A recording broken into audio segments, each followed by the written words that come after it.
और इससे पहले कि हम लोग फंडामेंटल राइट्स को पढ़े, हम लोग कुछ टॉपिक्स करते हैं। इंट्रोडक्टरी होगा राइट्स के बारे में। एक चीज याद रखना आप लोग कि फंडामेंटल राइट्स थोड़ा सा डिटेल हो सकता है, कि कुछ चीजें ऐसी हैं फंडामेंटल राइट्स के मैटर में जो हम लोग को जानना थोड़ा मुनासिब है apart from exam point of view. For example, fundamental rights इकलौता ऐसा टॉपिक है पॉलिटी का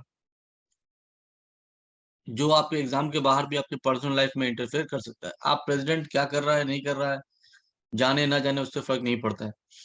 आपका इंडिया का यूनियन किन स्टेट से मिलके बना है, किन स्टेट से मिलके नहीं बना है, आप अगर वो भी नहीं जानते तो भी कोई बहुत ज्यादा फर्क नहीं पड़ता है। लेकिन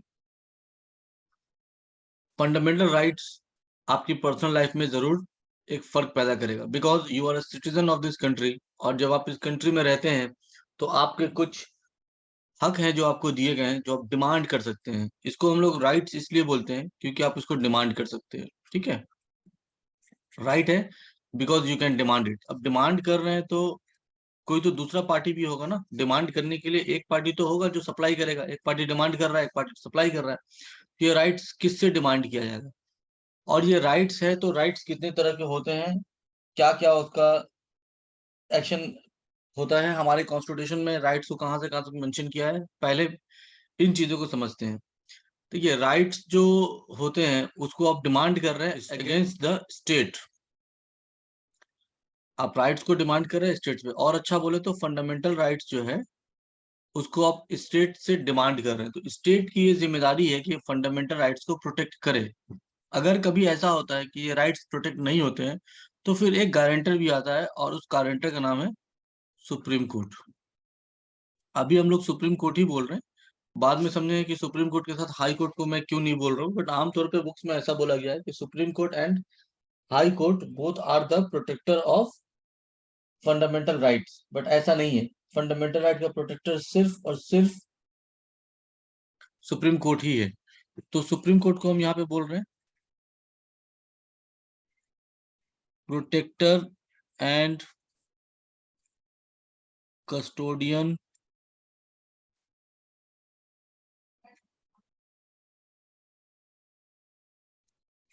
ऑफ कॉन्स्टिट्यूशन। और इसी के साथ हम लोग और भी इसको बोलते हैं कि गार्डियन ऑफ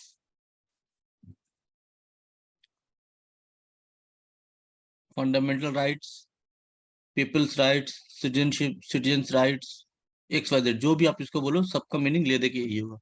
तो आखिर ऐसा क्या है इस राइट के अंदर जिसको जिसकी वजह से इसको फंडामेंटल बोला गया? आखिर ऐसा क्यों है कि स्टेट के अगेंस्ट में जाकर इसको हम डिमांड कर रहे हैं? और ऐसा क्यों है कि हम इसको डिमांड कर रहे हैं, हम इसको किसी से मांग नहीं रहे हैं? ये कुछ सवाल ऐसे हैं जिसका जवाब समझने की कोशिश करते हैं आज के वीडियो में। तो थोड़ा समझते हैं कि राइट्स होते कितने तरह के हैं। एक होता है फंडामेंटल राइट,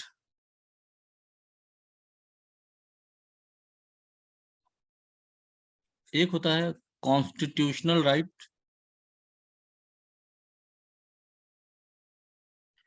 और एक होता है अदर लीगल राइट, OLR। कई बार इसको लीगल या स्टैट्यूटरी राइट्स भी बोलते हैं। ना फंडामेंटल राइट क्या है, कॉन्स्टिट्यूशनल राइट क्या है, पहले समझते हैं कॉन्स्टिट्यूशनल राइट क्या है, फिर आते हैं फंडामेंटल पे। कॉन्स्टिट्यूशनल राइट वो है, वो अधिकार आपको दिया गया है जो कॉन्स्टिट्यूशन बोल रहा है। जैसे कि हमको बोला गया राइट टू इक्वालिटी, ये कॉन्स्टिट्यूशन बोल रहा है। Right to study, right to marry, ये सारा राइट्स जो है ये कॉन्स्टिट्यूशन बोल रहा है। बट कॉन्स्टिट्यूशन कैसे बोल रहा है? कॉन्स्टिट्यूशन इस चीज को अ, अपने अंदर इंश्राइन कर रहा है, मेंशन कर रहा है officially. There are some rights जिसको कॉन्स्टिट्यूशन मेंशन नहीं कर रहा है, लेकिन उसको हम लोग कॉन्स्टिट्यूशन के मीनिंग के तौर पे समझते हैं। जैसे हम बोल रहे हैं कि राइट टू मैरी, अब कॉन्स्टिट्यूशन में कहीं भी नहीं बोला है कि हमको किससे शादी करनी है या नहीं करनी है, ये हक मेरे को है। क्लियर? कॉन्स्टिट्यूशन ऐसा कहीं नहीं बोला है, but constitution right to life को बोला है, और उसकी मीनिंग से निकलता है कि हमको यह अधिकार है कि हम कहाँ घूमे, कहाँ पढ़े, कहाँ किससे पढ़े, किसके साथ शादी ब्याह करे, किससे दोस्ती करे, किससे दोस्ती ना करे, ये सारा अधिकार हमको आर्टिकल 21 के तहत मिल जाता है। और भी बहुत सारे आर्टिकल्स हैं जो इसमें इन्वॉल्व है, बट हम सिर्फ अभी आर्टिकल 21 को लेकर चलते हैं। नाउ इस तरह के कॉन्स्टिट्यूशनल राइट्स जो फंडामेंटल राइट्स के चैप्टर में मेंशन है वो भी राइट है, और जो फंडामेंटल राइट के चैप्टर में मेंशन नहीं है वो भी राइट। फॉर एग्जांपल, आपको एक क्वेश्चन पूछेगा कि राइट टू प्रॉपर्टी क्या है। राइट टू प्रॉपर्टी क्या है? देखिए, राइट टू प्रॉपर्टी एक जमाने तक टिल 1978 ये हुआ करता था फंडामेंटल राइट। ठीक है, 1978 में क्या हुआ, 44th अमेंडमेंट लाया गया और इसमें बोल दिया गया कि राइट टू प्रॉपर्टी अब फंडामेंटल राइट नहीं होगा। तो क्या बना दिया गया, आफ्टर 1978 इस फंडामेंटल राइट को चेंज किया गया और इसको बना दिया गया लीगल राइट। अब ये लीगल राइट क्या है, थोड़ा इसको समझते हैं, फिर कॉन्स्टिट्यूशन में लौटते हैं। देखिए, लीगल राइट वो है जो right made by the parliament या स्टेट असेंबली। जैसे कि आपको गाड़ी चलाने का हक है उसी वक्त जब आपके पास ड्राइविंग लाइसेंस होगा। ये जो राइट आपको दिया गया है, स्टेट लेजिस्लेचर ने मोटर व्हीकल एक्ट या पार्लियामेंट ने मोटर व्हीकल एक्ट पास करके आपको ये राइट दिया है। तो कॉन्स्टिट्यूशन में तो ये राइट कहीं नहीं बोला गया। कॉन्स्टिट्यूशन में ये राइट दिया गया है कि अगर आप इंडियन हैं तो बाकियों को अगर गाड़ी चलाने का राइट है तो आपको भी गाड़ी चलाने के राइट्स मिलेंगे। बट ये राइट्स कैसे मिलेंगे, किसको गाड़ी चलाने का हकदार माना जाएगा, कौन एलिजिबल होगा, ये सारी चीजों के लिए पार्लियामेंट को या स्टेट लेजिस्लेचर को ड्यूटी दे दी गई। अब स्टेट लेजिस्लेचर ने अपने अपने हिसाब से एक नियम कानून तैयार किया और उसको पास कर दिया, एक एक्ट बनाया। तो ये जो राइट आपको मिला ड्राइविंग का, ये असल में मिल रहा है किसी एक कानून के बनाने के जरिए, कॉन्स्टिट्यूशन में नहीं मिल रहा। कॉन्स्टिट्यूशन पैरामीटर है जिसको हम लोग देख कर आगे बढ़ रहे हैं। कॉन्स्टिट्यूशन में बोला गया कि हर कोई इक्वल है, तो अगर आप सो एंड सो कंडीशन को फॉलो करते हैं और हम भी सो एंड सो कंडीशन को फॉलो करते हैं तो हम दोनों को गाड़ियां चलाने का राइट्स इक्वल मिल जाएगा। ये जो राइट इंश्राइन किया गया है ये इक्वलिटी के कॉन्टेक्स्ट में बोला गया। तो ये एक राइट टू इक्वालिटी कॉन्स्टिट्यूशनल हो गया, लेकिन right to drive a motor car ये फंडामेंटल राइट नहीं है, ये लीगल राइट। क्यों? क्योंकि पार्लियामेंट ने ये राइट आपको किसी एक्ट के जरिए दिया है। इसी तरह का एक और एग्जांपल आपको देता हूं थोड़ी देर में, जस्ट ये मैं टॉपिक बोल लूं। फंडामेंटल राइट क्या है? कॉन्स्टिट्यूशन में एक चैप्टर है, चैप्टर जिसका रेंज आर्टिकल 12 से लेकर आर्टिकल 35 तक जाता है। इस आर्टिकल 12 से लेकर 35 के बीच में और एक रेंज को आप निकालो, आर्टिकल 40 टू 32, यही है असल में फंडामेंटल राइट। जिसको कॉन्स्टिट्यूशन फंडामेंटल राइट बोल रहा है वही फंडामेंटल राइट है। इसके अलावा और कोई राइट कॉन्स्टिट्यूशन बोल रहा है तो उसको हम बोलेंगे constitutional right. Fundamental right itself a constitutional right है। और अगर कोई राइट जैसे right to property under article 300 A, ये भी कॉन्स्टिट्यूशनल राइट है, बट ये फंडामेंटल राइट नहीं है। क्लियर? यहां तक किसी को कोई सवाल है तो बोलो। Fundamental right sir article article 14 to 32 उसको छोड़ दो, जितना बोला उसको देखो, क्योंकि फंडामेंटल राइट्स फिर से अभी अभी तो स्टार्ट ही नहीं हुआ, ये जस्ट उसके पहले का इंट्रोडक्टरी पार्ट है कि फंडामेंटल राइट्स एक्चुअली होता क्या है, कैसे काम कर रहा है, ये सब चीजों को समझते हैं पहले। ठीक है, फिर भी आर्टिकल अगर आपको लिखना है तो यहाँ पे देख लो, आर्टिकल 14 टू 32 यही है फंडामेंटल राइट्स का रेंज एज अ राइट। ठीक है, अब आपको मैं एक एग्जांपल देता हूँ। राइट टू वोट किस तरह का राइट है इंडिया में? Right to vote, whether right to vote is a fundamental right. Number 2, constitutional right. Sir constitutional right है। अच्छा ठीक है, एक ऑप्शन और दिया, लीगल राइट। इन तीनों में क्या है?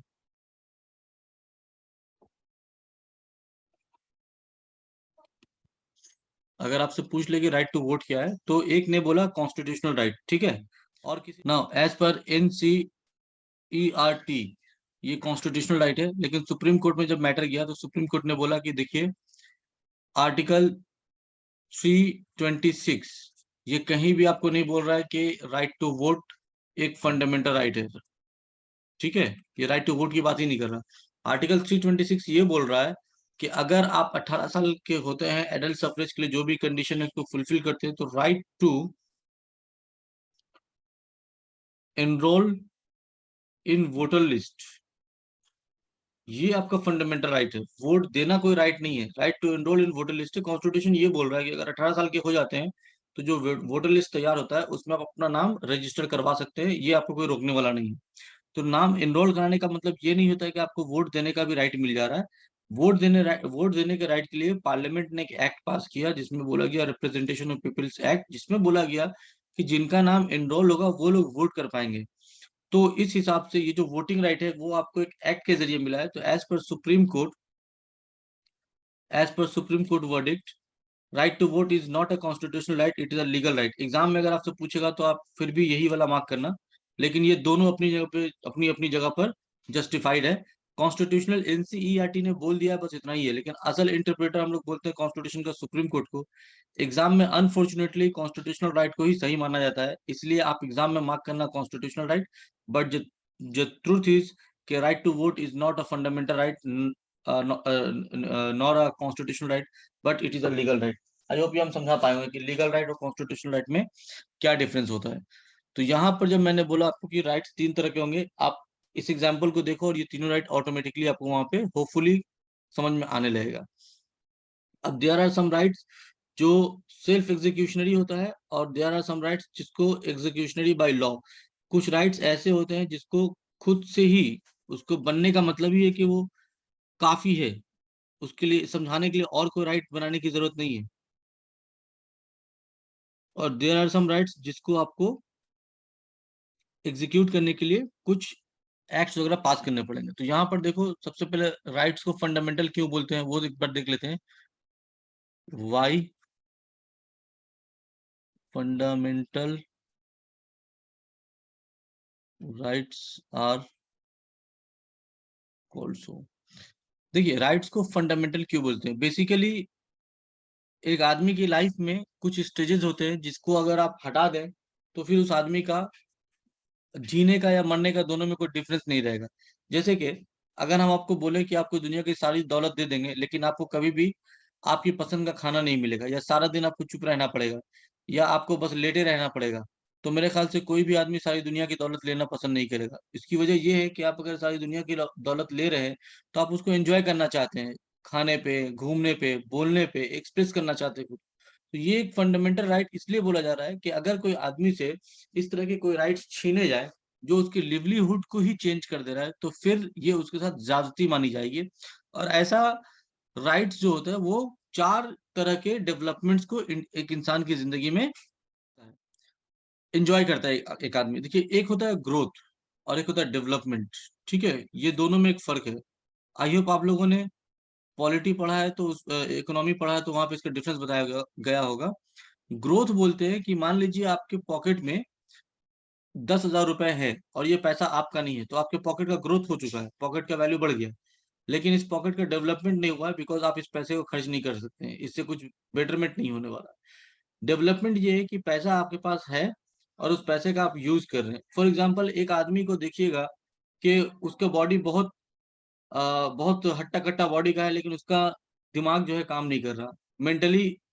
उस एज के हिसाब से वो उसका आईक्यू लेवल प्रॉपर नहीं है, तो उस आदमी के बॉडी का ग्रोथ तो हो गया, लेकिन उस आदमी के बॉडी का डेवलपमेंट नहीं हो पाया है। तो आई होप ये डिफरेंस समझ में आ गया होगा कि ग्रोथ एंड डेवलपमेंट में क्या फर्क है। फंडामेंटल राइट्स जो इंडोर्स कर रहा है वो इंडोर्स करता है डेवलपमेंट को। फंडामेंटल राइट किसको इंडोर्स करता है? डेवलपमेंट को। कैसा डेवलपमेंट को? सबसे पहले तो डेवलपमेंट बोलता है फिजिकल डेवलपमेंट। Hello sir. हाँ, तो जिसका ग्रोथ हो जाएगा वो तो वोट देता है ना सर, तो ये डेवलपमेंट। मेंटल डिसेबिलिटी एक्ट 2016 में आया, जिसमें बोला गया कि अगर 40% 60% से ज्यादा किसी का डेवलप मेंटली चैलेंज है तो वो वोट नहीं कर पाएगा। तो अब मेरे को बताओ कि ग्रोथ वाले को वोट करने का राइट मिला कि नहीं मिला? सर आप बोले ना सर कि 18 साल पे वोटर कार्ड बनता है तो उसके बाद वोट दे सकते हैं, तो नहीं, जैसे। मैंने ये बोला कि एडल्ट सफरेज की वजह से आपको वोटर कार्ड मिलेगा। एडल्ट सफरेज एक टर्म है जिसमें 18 साल होना चाहिए, इंडियन होना चाहिए आपका, और तीसरा कंडीशन है मेंटली साउंड होना चाहिए आपका। ये तीन कंडीशन मिलता है तो उसको एडल्ट सफरेज बोलते हैं। ठीक है सर। ठीक है, तो ठीक है। खैर ये उससे अलग है। अभी आप पहले स्टेटमेंट सुन लो पूरा, फिर इसको हम लोग देखते हैं कि अगर कोई डाउट रहा तो वहां पे कैसे सॉल्व होगा। फिजिकल के बाद एक और होता है मेंटल। मेंटल और फिजिकल ऑलमोस्ट एक ही चीज है, बट मेंटल को हम थोड़ा सा अलग कैटेगरी में रख रहे हैं। तीसरा होता है इंटेलेक्चुअल, और एक होता है स्पिरिचुअल। एक आदमी की जिंदगी में ये स्टेजेस आते हैं आमतौर पे। देखिए, शुरू में एक आदमी अगर पैदा हो रहा है तो उसको फिजिकल ग्रोथ तो चाहिए, प्रॉपरली खाना चाहिए, नरिशमेंट चाहिए। और फिजिकल ग्रोथ के साथ जब वो बड़ा होता है तो सोसाइटी में मान लीजिए कि एक आदमी को खाना पीना सब कुछ मिल रहा है, लेकिन उसको आप अछूत या उसको आप प्रॉपर बायकॉट करके बैठे हुए हैं, प्रॉपर जो उसका हक है शेयर इन द सोसाइटी वो नहीं मिल रहा है, तो इस तरह से एक मेंटल इफेक्ट पड़ता है। फॉर एग्जांपल, एक बच्चे को आमतौर पे हम लोग सिखाते हैं पास नहीं किया तो फेल कर जाएगा, और फेल किया तो कोई इज्जत नहीं करेगी, पास इतना परसेंट नहीं आया तो कोई फायदा नहीं है। ये सब एक्चुअली मेंटली डेवलपमेंट नहीं कर रहे हैं, हम उसको डरा के रखे हुए, बट यही है मेंटल डेवलपमेंट, क्योंकि बच्चा तो फिजिकली तैयार हो चुका है, बट मेंटली हम उसको कैसे प्रिपेयर कर रहे हैं ये हमारे लिए एक चैलेंज होता है।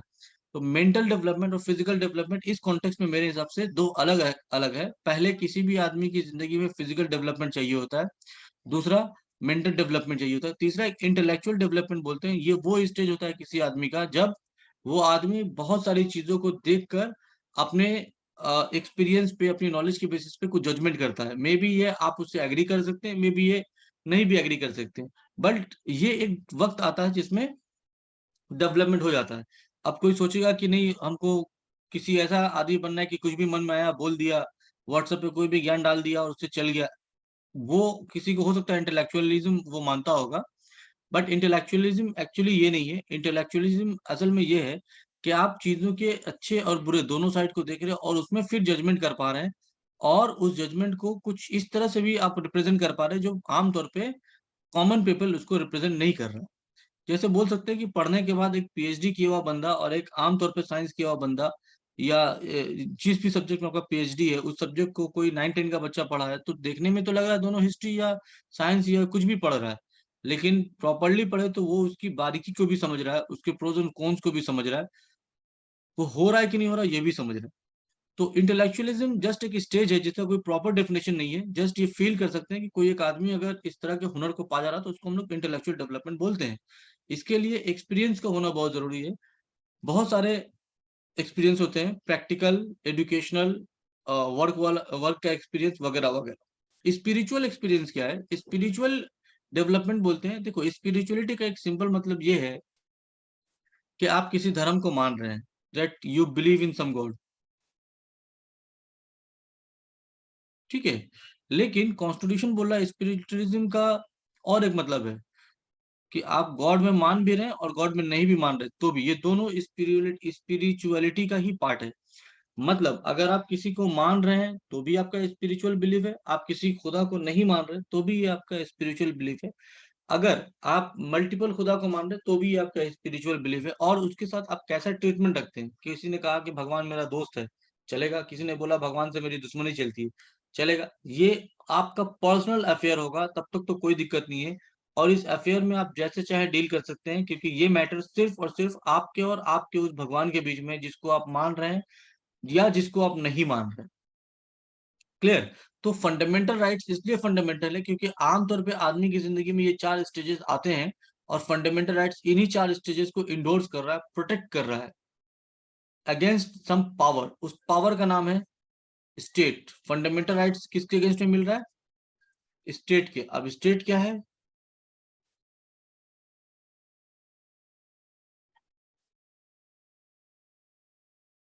स्टेट क्या है? आप इसको ऐसे समझ लीजिए कि स्टेट को हम बोल रहे हैं अभी सरकार। देखिए, स्टेट के अगेंस्ट में क्यों करने बोला है, ठीक है, सरकार या गवर्नमेंट बोल लीजिए, अभी हम समझाने के लिए यही बोल रहे हैं, बाद में देखते हैं कि स्टेट का डेफिनेशन क्या है। मान लीजिए कि आपके पास थोड़ी सी ताकत आ गई है, ठीक है, या आपने हो सकता है सोसाइटी वगैरह में देखा भी होगा कि जो लोग थोड़ा सा पावरफुल हो जाता है वो आमतौर पे थोड़ा एक्सप्लॉइटेटिव इन नेचर हो जाता है, वो दूसरे को एक्सप्लॉइट करना शुरू कर देता है। क्यों? क्योंकि मेरे पास पावर ज्यादा है। जनरली अगर आपके पास ताकत है तो आप अपने से कमजोर वालों पे ज्यादती करना चाहेंगे, ना कि अपने से पावरफुल पे। आपने कभी नहीं देखा होगा कि एक कमजोर आदमी ताकतवर आदमी को जाके डरा रहा है, धमका रहा है, उसको एक्सप्लॉइटेशन कर रहा है। हमेशा ऐसा होता है कि सोसाइटी में ताकतवर आदमी कमजोरों का एक्सप्लॉइटेशन करता है। क्लियर? तो इसका मतलब ये हुआ कि अगर थोड़ी सी पावर मिल गई है तो आपके अंदर देयर इज ए चांस कि आप एक्सप्लॉइटेशन कर सकते हैं। सोचिए, जिसके पास सारा रिसोर्स ऑफ पावर बैठा हुआ है, वो कितना एट्रोसिटी करना चाहे तो कर सकता है। और ऐसे ही एंटिटी का नाम है स्टेट, जिसके पास सारा पावर बैठा हुआ है। तो फंडामेंटल राइट्स ऐसे ही पावर के अगेंस्ट में दिया गया है, it is against the state. याद रखिएगा, फंडामेंटल राइट नेगेटिव भी है, पॉजिटिव भी है, लेकिन ओवरऑल फंडामेंटल राइट क्या है? Overall fundamental rights is negative in nature.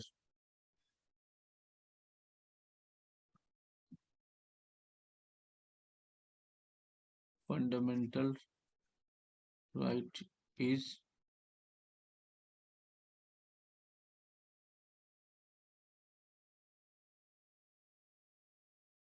There are some fundamental rights जो नेगेटिव भी है और जो पॉजिटिव भी है। अगर आप इंडिविजुअल पॉइंट ऑफ व्यू से देखें तो कुछ फंडामेंटल राइट्स है जो पॉजिटिव है, जैसे कि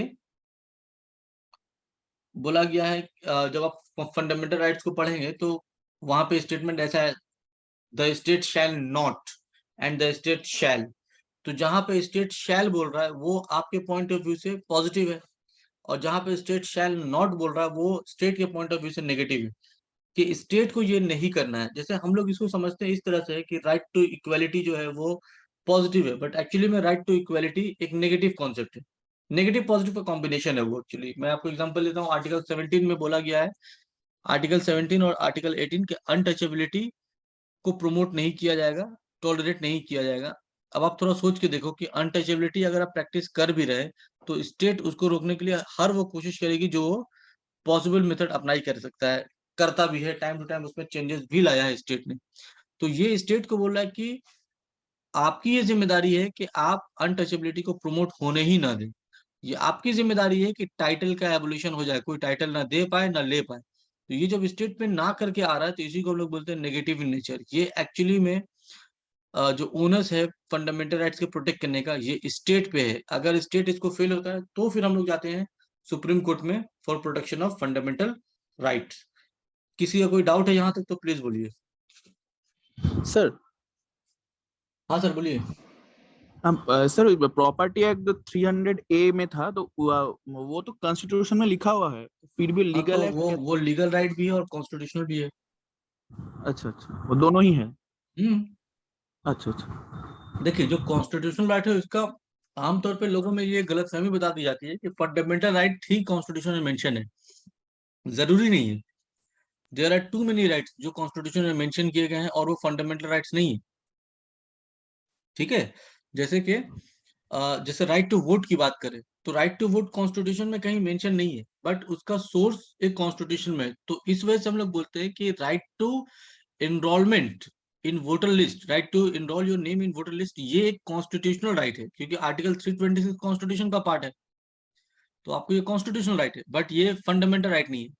राइट टू वोट की अगर हम बात करें तो ये एक एक्ट के जरिए आपको ये राइट दिया गया कि आप वोट करें। तो उसी वोटिंग से रिलेटेड जब नाम लिस्ट कराने का मौका आ रहा है तो उसको हम कॉन्स्टिट्यूशनल राइट मान रहे हैं, और इसी वोटिंग में जब वोट कास्ट करने का मौका आ रहा है तो हम उसको लीगल राइट मान रहे हैं। आई होप ये समझ में आ गया होगा। हाँ सर ठीक। ओके ठीक है। ओके, तो अब यहाँ पे हम लोग, ये था मेरे हिसाब से एक ब्रीफ सा इंट्रोडक्शन टुवर्ड्स फंडामेंटल राइट्स कि क्या क्या राइट्स होते हैं, क्यों होते हैं, क्यों जरूरी है। फुल फ्लेज टॉपिक में हम लोग नहीं जा रहे हैं। अब हम लोग जा रहे हैं असल में एग्जाम पॉइंट ऑफ व्यू से जो आर्टिकल्स है ना फंडामेंटल राइट्स के, कि फंडामेंटल राइट्स जो हम लोग जिसके बारे में डेफिनेशन पढ़ रहे हैं वो फंडामेंटल राइट्स है क्या, और किस किस तरह के फंडामेंटल राइट्स अपने को दिए गए हैं। देखिए, आर्टिकल के हिसाब से बात करें तो जब आप कॉन्स्टिट्यूशन में पार्ट 3 ओपन करते हैं तो इसका रेंज आपको मिलता है पार्ट 3 का आर्टिकल 12 से लेकर आर्टिकल 35 तक। लेकिन जब इसी पार्ट 3 में, ये पूरे पार्ट 3 का नाम ही है fundamental rights. Clear? Fundamental rights. अब इसको ऐसे एग्जांपल के तौर पे समझिए कि मान लीजिए कि आपने एक मैथ की बुक खरीदी और बुक का नाम ही है कि मान लीजिए फंडामेंटल मैथमेटिक्स बुक का नाम है, तो क्या पेज नंबर 1 से लेकर पेज नंबर 100 तक अगर उस बुक का रेंज है तो क्या पेज नंबर 1 से ही मैथमेटिक्स स्टार्ट हो जाता है? क्या ऐसा नहीं होता है। पहले के कुछ पेजेस में राइटर के बारे में कुछ इन्फॉर्मेशन है, पब्लिशर के बारे में इन्फॉर्मेशन है, इंडेक्स है, और एक दो हो सकता है फॉर्मूला वगैरह देगा, जिसका मैथ से कुछ डायरेक्ट लेना देना नहीं है, एक तरह का इन्फॉर्मेशन है। और मान लीजिए ऐसा थोड़ी देर के लिए बोल रहे हैं कि पेज नंबर 10 से प्रॉपर मैथमेटिक्स स्टार्ट हो रहा है, और आमतौर पे सब बुक में ऐसा ही होता है कि बिल्कुल फर्स्ट पेज से आपको वो चीज नहीं मिल जाती है जो आप पढ़ना चाहते हैं। तो फंडामेंटल राइट्स एक इसी तरह चैप्टर का नाम है, जिसका फर्स्ट पेज का आर्टिकल है page number 12 and last page का आर्टिकल है आर्टिकल 35। लेकिन as a right, fundamental right as a right, इसका रेंज आता है आर्टिकल 14 से लेकर आर्टिकल 32 तक। बिल्कुल उसी तरह जैसे कि मान लीजिए मैथ का असल क्वेश्चन से स्टार्ट होगा पेज नंबर 14 से लेकर पेज नंबर 32 तक, फिर हो सकता है 2-3 ब्लैंक पेजेस होगा, बट उस बुक के अंदर वो सारे पेजेस को भी इंक्लूड किया जाएगा। ये एग्जांपल में कोई डाउट है किसी को? नहीं नो सर। सर। तो आपसे दो चीजें पूछेगा फंडामेंटल राइट का, अगर पूछेगा फंडामेंटल राइट्स कहाँ से कहाँ तक वेरी करता है, आर्टिकल 14 से आर्टिकल 32 तक। फंडामेंटल राइट्स का चैप्टर एज ए चैप्टर वो कहाँ से कहाँ तक वेरी करता है, आर्टिकल 12 टू आर्टिकल 35। एंड ठीक है, चलो तो यहाँ तक हो गया। अब आपको हम बता रहे हैं आर्टिकल 14 से अगर राइट स्टार्ट है तो 12 और 13 में कुछ है। ये जरूरी इसलिए है कि जब हम ये बोलते हैं कि fundamental rights is negative against the state, तो स्टेट है क्या और लॉ किसको बोलेंगे।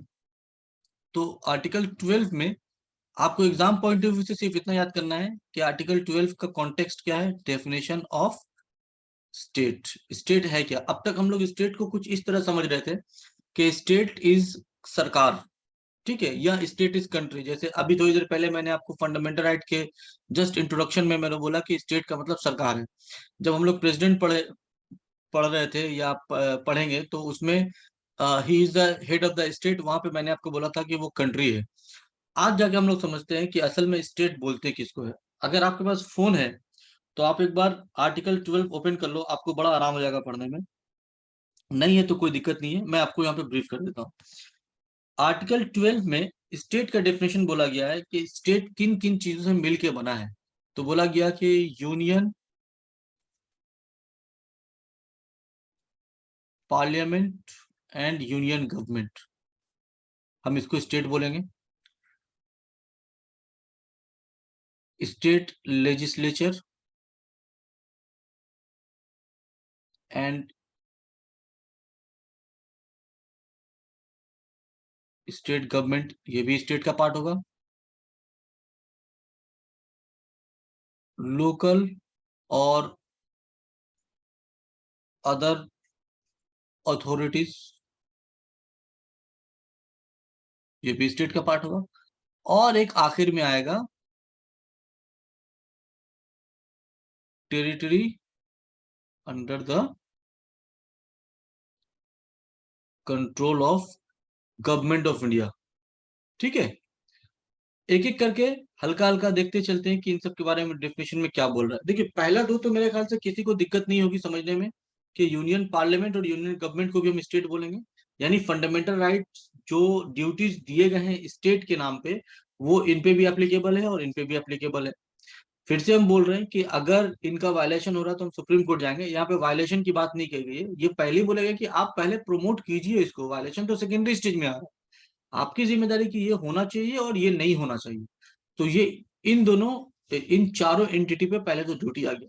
लोकल बॉडीज बोलते हैं पंचायत, म्यूनिसिपैलिटी, कॉर्पोरेशन या इस तरह का जो भी लोकल बॉडीज के डेफिनेशन में आता है, जैसे कैंटोनमेंट बोर्ड होता है, पोर्ट ट्रस्ट होता है, ये सारे को कहलाएगा लोकल बॉडीज।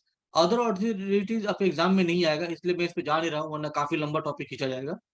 तो कुछ ऐसे अथॉरिटीज है जो पार्लियामेंट्री एक्ट के जरिए भी बनाए गए हैं, ठीक है, जैसे सेल, रेल, यूनिवर्सिटीज वगैरह, इन सब में आ जाएगा अदर अथॉरिटीज। स्टेट में, स्टेट के डेफिनेशन में ये सब भी आता है।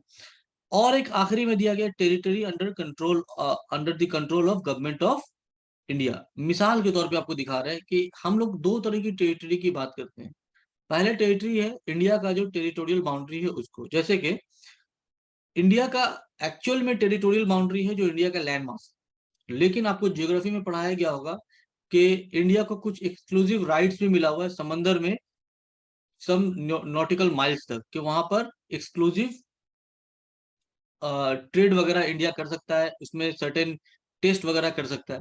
तो ये भी टेरिटरी इंडिया कंट्रोल कर रहा है, वो इंडिया का टेरिटरी नहीं है लेकिन टेरिटरी को कंट्रोल कर रहा है। इसी तरह अगर आप इंडिया के किसी एम्बेसडर के ऑफिस को आप देखें, मान लीजिए एक एम्बेसडर है जो लंदन में है बैठा हुआ, एक एम्बेसडर अमेरिका में बैठा हुआ है, पाकिस्तान में बैठा हुआ है, कोई बांग्लादेश में, और दुनिया के हर कंट्री में मोर और लेस जहां जहां इंडिया के सिटीजन्स है और इंडिया के रिलेशंस अच्छे हैं, वहां पर एक एम्बेसडर आपको मिल जाएगा।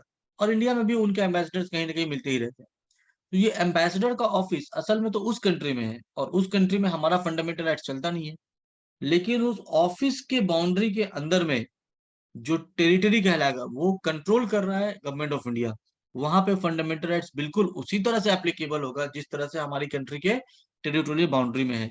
मिसाल के तौर पे मान लीजिए कोई आदमी अंटार्कटिका में, जो हमारा रिसर्च स्टेशन है जिसमें भारती है और मैत्री, एक था पहले दक्षिण गंगोत्री, अब वो बंद हो गया है, जो दो अभी चल रहे हैं भारती और मैत्री, ठीक है, ये दोनों में आप कोई रिसर्च करने गए और वहां पर आपने इक्वेलिटी को नहीं माना, किसी के साथ आपने ऐसा बिहेवियर कर लिया जो इक्वेलिटी के बेसिक कॉन्सेप्ट को के वायोलेशन कर रहा है।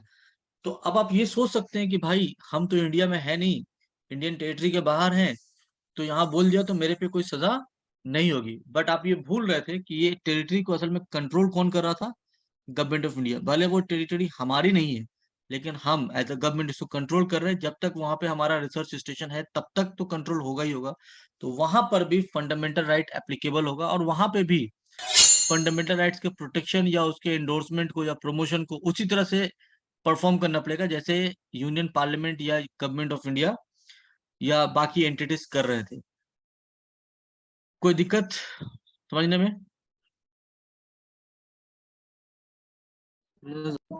ओके, तो याद रखना एग्जाम में आपको क्या करना है। एग्जाम में आपको सिर्फ ये पूछेगा कि आर्टिकल डेफिनेशन ऑफ स्टेट कहाँ मेंशन्ड है, आर्टिकल 12 में। इसके आगे कुछ नहीं आपको पढ़ना है। ये सारी चीजें आपके एग्जाम पॉइंट ऑफ व्यू से नहीं है। मैंने पहले भी बोला है कि फंडामेंटल राइट थोड़ा सा मैं इसलिए बोल रहा हूँ कि ये आपकी पर्सनल लाइफ में भी इंटरफेयर करेगा। तो मेरा ये मानना है कि आप फंडामेंटल राइट्स को इस तरह से सीखे कि एग्जाम में तो आपका ये मार्क्स स्कोर करे ही करे, एग्जाम के बाहर भी पर्सनल लाइफ में आपको ये एहसास दिलाए कि इस कंट्री में आप इक्वल सिटीजन है, किसी की मेहरबानी या किसी के खैरात पे आप यहाँ कंट्री में नहीं रह रहे, और कोई आप पे आपके राइट्स देकर एहसान नहीं कर रहा है। ये आपका राइट है, आप छीन के लेंगे। होपफुली आज नहीं तो कल आपको शायद ये ताकत जरूर महसूस होगी कि फंडामेंटल राइट्स कितना पावर भरा है हमारे अंदर। तो इसीलिए थोड़ा सा कुछ चीजें मैं एक्स्ट्रा बोल रहा हूँ, कुछ चीजें एग्जाम पॉइंट ऑफ व्यू से मैं उसको भी क्लैरिफाई कर दूंगा। आर्टिकल 13 में जो डेफिनेशन है वो है डेफिनेशन ऑफ लॉ।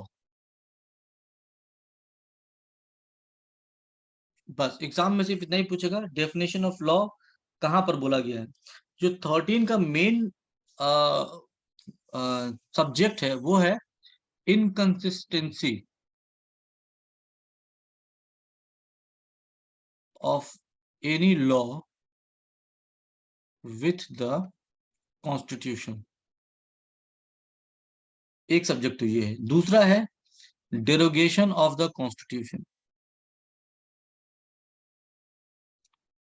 कि कोई लॉ अगर बनता है तो कॉन्स्टिट्यूशन के साथ ये दो तरह के बिहेवियर इसके हो सकते हैं। कॉन्स्टिट्यूशन हमारी कंट्री में सुप्रीम है, मैंने पहले भी बोला है।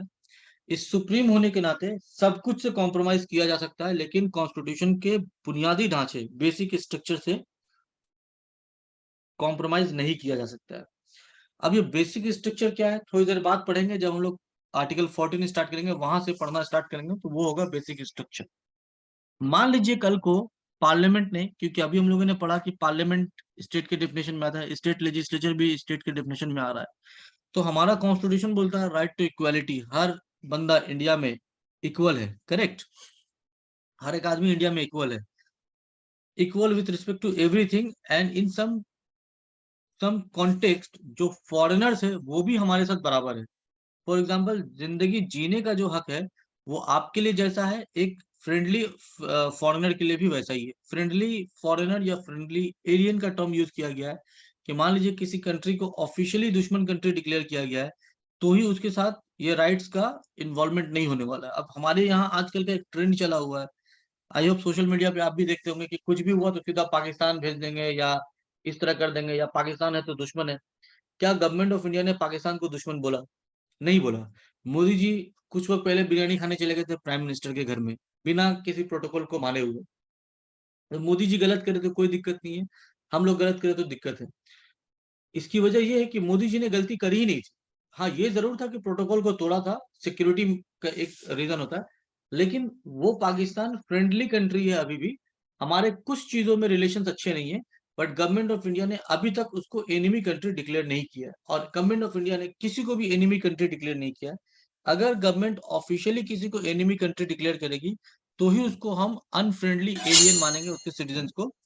फिर चाहे जितना आदमी चिल्लाता रह जाए, उसका कोई मतलब नहीं बनने वाला है। तो आज की डेट में इंडिया में कोई भी आ रहा, चाहे आप पाकिस्तान से आए या किसी और कंट्री से आए, अगर आप इंडिया में आते तो आप फ्रेंडली फॉरेनर माने जाएंगे, और कुछ राइट्स आपको भी मिलेगा यहाँ पर। इसको भी हमारा कॉन्स्टिट्यूशन इंडोर्स करेगा।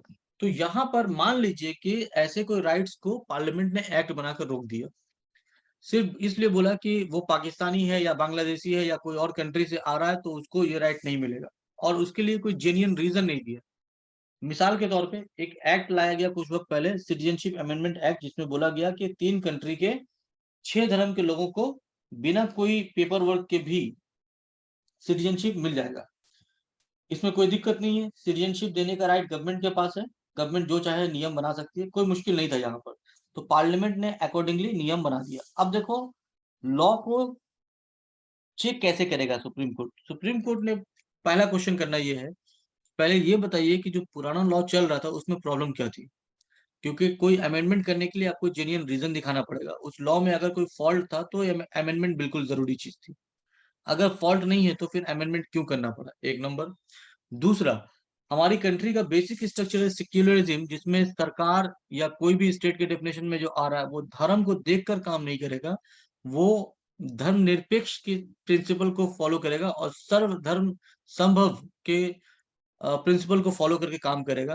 तो अगर आप किसी को, उस 6 धर्म के लोगों को बिना किसी वजह के, बिना किसी डॉक्यूमेंट के, सिर्फ इसलिए कि वो उन धर्मों से आ रहा है और इन 3 कंट्री से आ रहा है, आप सिटीजनशिप देंगे, तो उस कंट्री से अगर मान लीजिए उसी ग्राउंड पे कोई मुस्लिम आ रहा है या अहमदिया आ रहा है या शिया आ रहा है, तो फिर उसको सिटीजनशिप क्यों नहीं मिलेगी?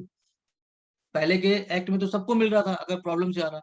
इसलिए सरकार ने कहा कि धार्मिक प्रताड़ना की वजह से उन लोगों को हम दे रहे हैं। तो जब एक्ट को कभी मौका मिले तो आप डाउनलोड करना, बहुत छोटा सा एक्ट था, उसमें कहीं भी रिलीजियस परसिक्यूशन या हिंदी वाले में धार्मिक प्रताड़ना का वर्ड यूज नहीं किया गया। तो कोर्ट आपके कहे को नहीं दिखेगा, जो स्टेटमेंट लिखा है उसको दिखेगा। अब इस सिटीजनशिप में बोला गया कि जो पाकिस्तान, अफगानिस्तान और बांग्लादेश से हिंदू आएंगे उनको सिटीजनशिप मिल जाएगा बिना किसी प्रॉब्लम के, बिना किसी डॉक्यूमेंटेशन के। तो व्हाट अबाउट अगर तमिल हिंदू श्रीलंका से जान बचा के भाग रहा है, तो उसको आप क्यों नहीं दे रहे? क्या वहां के लोग हिंदू नहीं है? क्या वहां के बुद्धिस्ट को बुद्धिस्ट नहीं मान रहे? तो ऐसे बहुत सारे क्वेश्चंस को उठाया जाएगा।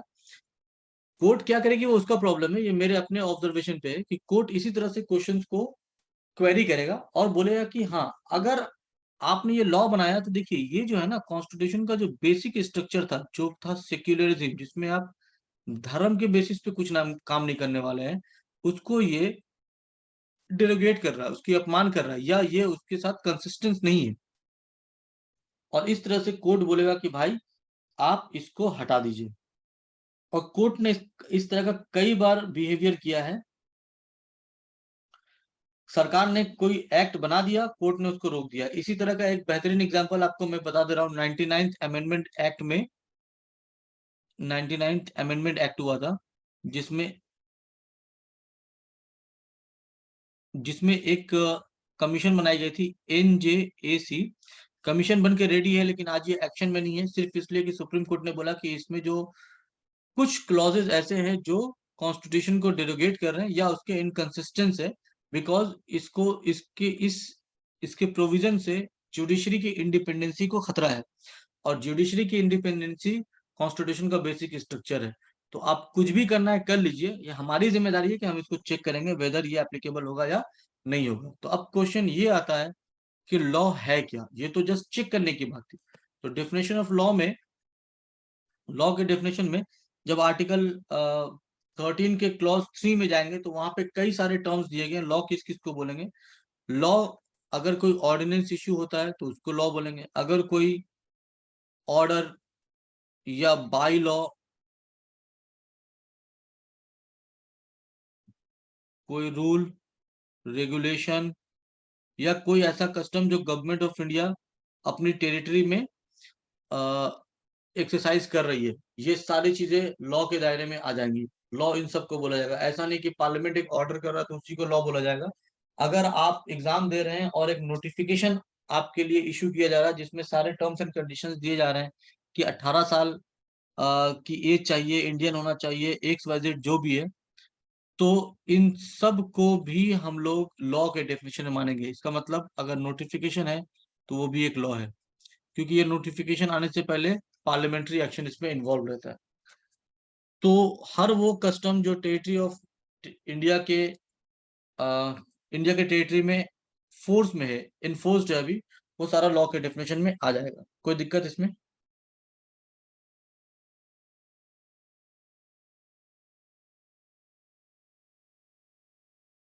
No sir. No sir. Okay. अब इसमें दो चीजें और कही गई हैं कि पार्लियामेंट, एक एक टर्म यहाँ पे दिया गया जुडिशियल रिव्यू। कॉन्स्टिट्यूशन में ये वर्ड कहीं नहीं है, जुडिशियल रिव्यू, ठीक है ना। कॉन्स्टिट्यूशन में ये टर्म कहीं नहीं है, not mentioned anywhere in the constitution. फिर भी ये टर्म बहुत धड़ल्ले से यूज होता है क्योंकि सुप्रीम कोर्ट ने आर्टिकल 13 को इसका सोर्स बना दिया। और आपसे एग्जाम में पूछेगा जुडिशियल रिव्यू कहाँ से कहाँ मेंशन्ड है।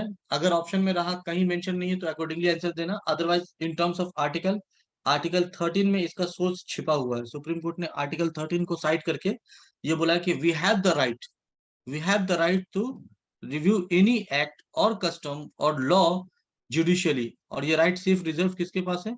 सुप्रीम कोर्ट के पास, हाई कोर्ट के पास नहीं है। क्लियर? थोड़ी देर पहले मैंने बोला भी था कि फंडामेंटल राइट से रिलेटेड कोई भी क्वेश्चन आएगा तो उसके लिए सिर्फ और सिर्फ सुप्रीम कोर्ट को जिम्मेदार माना जाएगा, हाई कोर्ट को नहीं माना जाएगा। मैं कुछ दूर जाने के बाद जब आर्टिकल 32 पढ़ाऊंगा तो वहां आपको बताऊंगा कि क्यों सुप्रीम कोर्ट ही एंटाइटल है फंडामेंटल राइट्स के प्रोटेक्शन के लिए, हाई कोर्ट्स क्यों नहीं है। आपने अगर ये पढ़ा रेट इश्यू किया जाएगा, उसी चीज को वहां पे एक्सप्लेन करूंगा। फिलवक्त आप सिर्फ ये याद रखो कि सुप्रीम कोर्ट को ही ये पावर है कि वो फंडामेंटल राइट से रिलेटेड किसी भी लॉ को रिव्यू करेगा। अब ये रिव्यू कैसे होगा? रिव्यू दो तरीके से होंगे।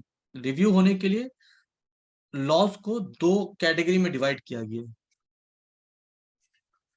एक लॉ है प्री कॉन्स्टिट्यूशनल, जो ब्रिटिश एरा में लॉ बना दिए गए थे वो, और एक लॉ है पोस्ट कॉन्स्टिट्यूशनल।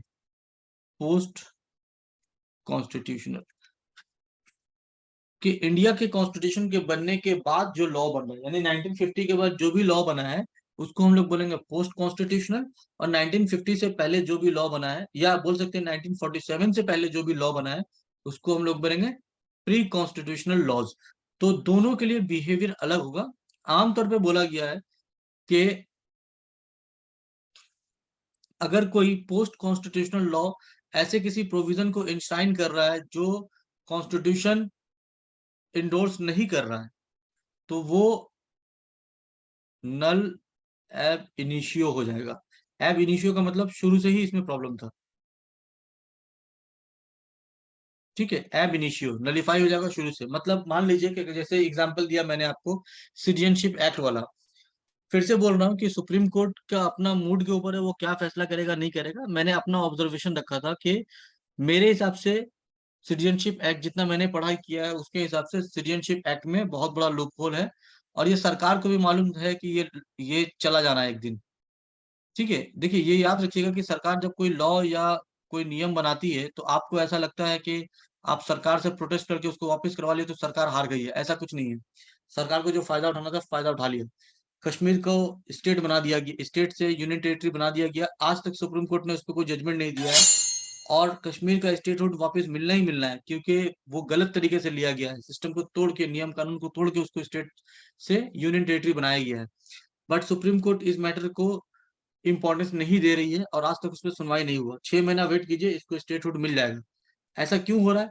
क्योंकि सरकार को वोट बैंक अपना ठीक करना था। सरकार ने वोट लिया, अब वोट का कहानी खत्म, कश्मीर को वापस स्टेटहुड मिल जाना है। अब यहाँ पर देखिए कि ऐसा कोई एक्ट हो रहा है जो पोस्ट कॉन्स्टिट्यूशनल है, तो हम चेक करें कि भाई ये जो एक्टिविटी आपने किया, क्या कॉन्स्टिट्यूशन इसको इंडोर्स कर रहा था? अगर कर रहा था तब तो ठीक है, नहीं कर रहा था तो एब इनिशियो कहानी खत्म।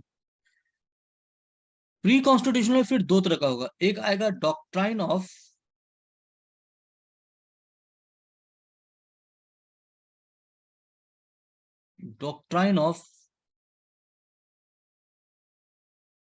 इक्लिप्स, और आएगा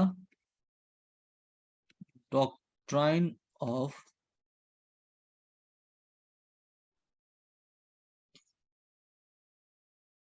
सेवेरिबिलिटी। इसको कई बार डॉक्ट्राइन ऑफ सेपरेशन भी बोलते हैं, और कई बार इसको डॉक्ट्राइन ऑफ शैडो भी बोलते हैं। अब होगा क्या, सही समझो। पहले डॉक्ट्राइन ऑफ सेवरेबिलिटी को समझ रहे हैं।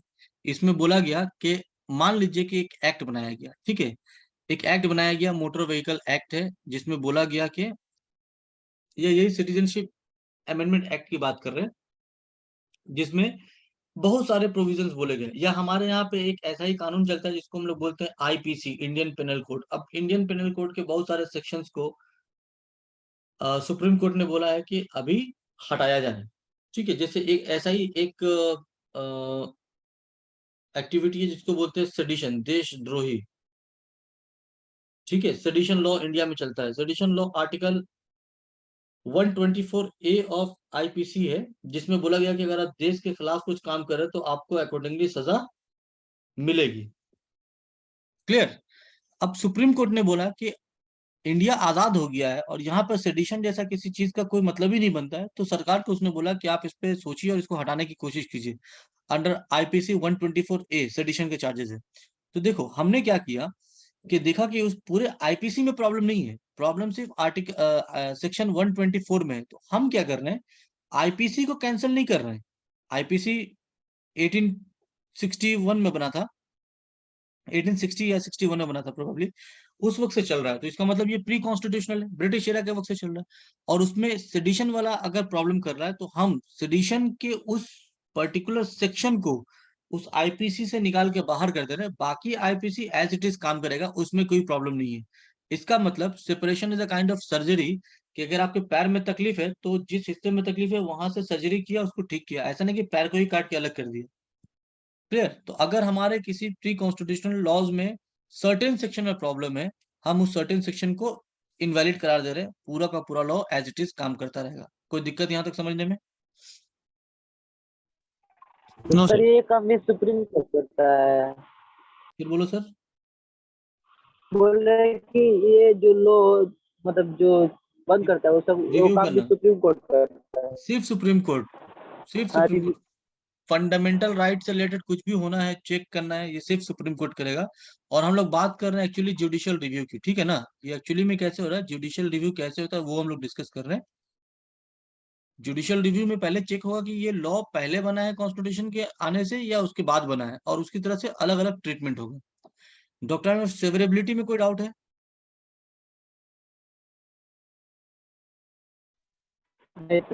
Okay. Now doctrine of eclipse क्या है?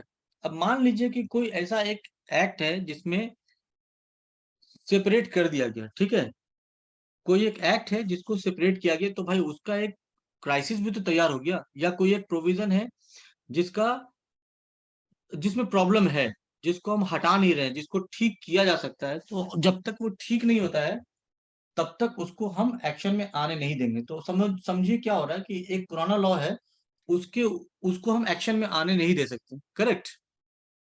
एक लॉ है जिसको हम एक्शन में आने नहीं दे सकते हैं, उस लॉ के ऊपर और एक लॉ ला के रख दे रहे हैं, तो पुराना वाला लॉ क्या होगा, इस नए लॉ के शैडो में चला जाएगा ऑटोमेटिकली, और नया लॉ एक्शन में आ जाएगा। पुराने लॉ के साथ हमने ना सेपरेशन किया है ना उसको इनवैलिड करार दिया है, सिंपल बोला है कि भाई इसकी जगह पर उठाकर एक नया लॉ ला के रख दिए, तो पुराना वाला लॉ ऑटोमेटिकली एक क्लिफ में चल जाएगा। जैसे ही नया वाला लॉ उसके ऊपर से हटेगा, पुराना वाला लॉ ऑटोमेटिकली एक्शन में आ जाएगा। एग्जाम्पल समझ में आया कि नहीं आया?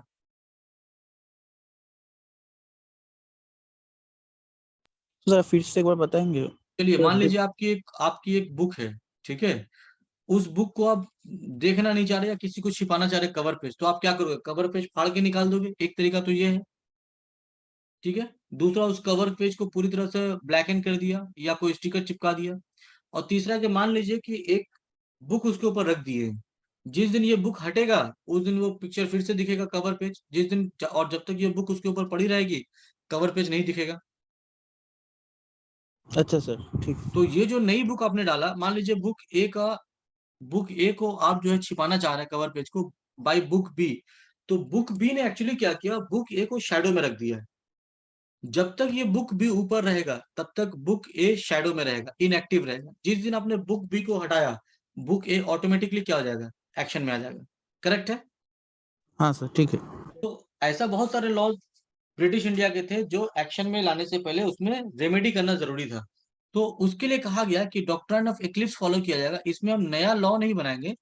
जब अगर किसी लॉ पे डॉक्ट्रिन ऑफ इक्लिप्स एप्लीकेबल होगा, मतलब उसके लिए फंडामेंटल राइट्स खुद ही एक शैडो का काम करेगा। जब तक उस लॉ में रेक्टिफिकेशन नहीं कर दिया जाता है तब तक उस कॉन्टेक्स्ट में फंडामेंटल राइट ही सुपेरियोरिटी लेके चलता रहेगा। जिस दिन उस लॉ में ठीक कर देंगे फिर फंडामेंटल राइट्स वहां से हटाया जाएगा और लॉ को अकॉर्डिंगली एप्लीकेबल कर दिया जाएगा। तो ये दो तरीके हैं प्री कॉन्स्टिट्यूशनल लॉज को जज करने के। अब यहाँ पे वापस फिर से पोस्ट कॉन्स्टिट्यूशनल में लौटते हैं। मैंने कहा था कि पोस्ट कॉन्स्टिट्यूशनल, अगर कोई भी लॉ ऐसा बन रहा है जो डेरोगेटरी इन नेचर हो रहा है या इनकंसिस्टेंट विद द कॉन्स्टिट्यूशन हो रहा है, तो सुप्रीम कोर्ट उसको डायरेक्टली बोलेगा भाई आपके पास तो ऑलरेडी कॉन्स्टिट्यूशन था, फिर आपने ऐसी गलती क्यों करी। आमतौर पे नलीफाई एब इनिशियो करता है उसको, ठीक है, लेकिन या वॉइड एब इनिशियो बोलता है उसको। लेकिन कभी कई बार ऐसा भी हुआ है कि सुप्रीम कोर्ट ने doctrine of Eclipse post constitutional law के लिए भी अप्लाई किया है। तो आपके एग्जाम में ये दोनों चीजें शायद नहीं भी आए। एक बार एक एग्जाम में पूछा हुआ है डॉक्ट्रिन ऑफ सेवरेबिलिटी के ऊपर, इसलिए मैंने आपको डिस्कस किया है। बट आमतौर पे पोस्ट कॉन्स्टिट्यूशनल लॉ पे शुरू से ही इग्नोर कर देता है कि भाई गड़बड़ था, हम एक्शन में आने नहीं देंगे। और प्री कॉन्स्टिट्यूशनल लॉ पे फिर ये दो तरह के ट्रीटमेंट होते हैं। इसका एग्जाम्पल मैंने जो दिया था उसको आप ऐसे बोल सकते हैं कि 99th अमेंडमेंट एक्ट इसमें फिर से सूट आता है कि आपके एक्ट को हम गलत नहीं बोल रहे, इसमें जो फॉल्ट है आप उसको ठीक कीजिए, ठीक करेंगे ये लॉ वापस एक्शन में आएगा, अदरवाइज पुराना वाला ही लॉ चलता रहेगा। और ये चलता है कॉलेजियम सिस्टम का जो कॉन्फ्लिक्ट आपने गवर्नमेंट और कोर्ट के बीच में सुना होगा, इसी चीज को लेकर चल रहा है। अब यहां से असल में फंडामेंटल राइट्स का मेन टॉपिक स्टार्ट होता है, आर्टिकल 14। देखो, फंडामेंटल राइट्स के आर्टिकल 14 से पहले हम लोग समझते हैं कि कितने तरह के राइट्स हमारे कॉन्स्टिट्यूशन हमको गारंटीड करते हैं। ठीक है, types of rights, types of rights नहीं,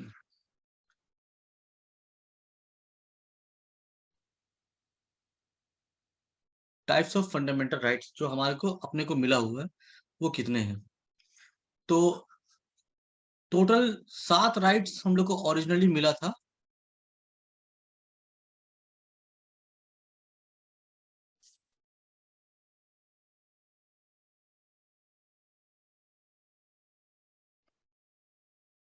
नंबर 1, राइट टू इक्वालिटी। इसका रेंज है article 14 to article 18।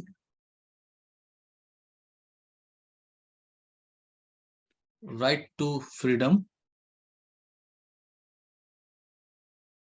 Article 19 to article 22। Number 3, right against exploitation,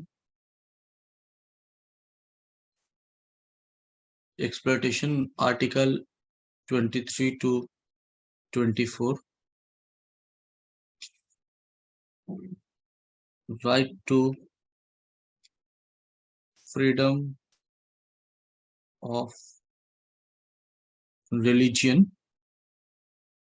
article 25 to 28। 5,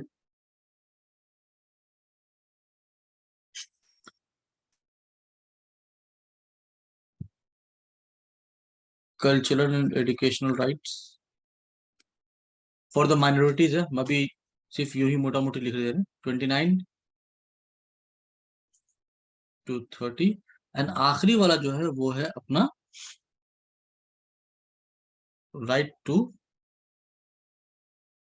constitutional remedy, कि अगर कॉन्स्टिट्यूशन में कोई गलती आ जा रही है या ऐसा महसूस होता है कि इसमें कोई गड़बड़ आ गया है, तो इसको हम लोग ठीक भी कर सकते हैं through process as mention in article 668। आम भाषा में इसको हम लोग कॉन्स्टिट्यूशनल अमेंडमेंट भी बोलते हैं।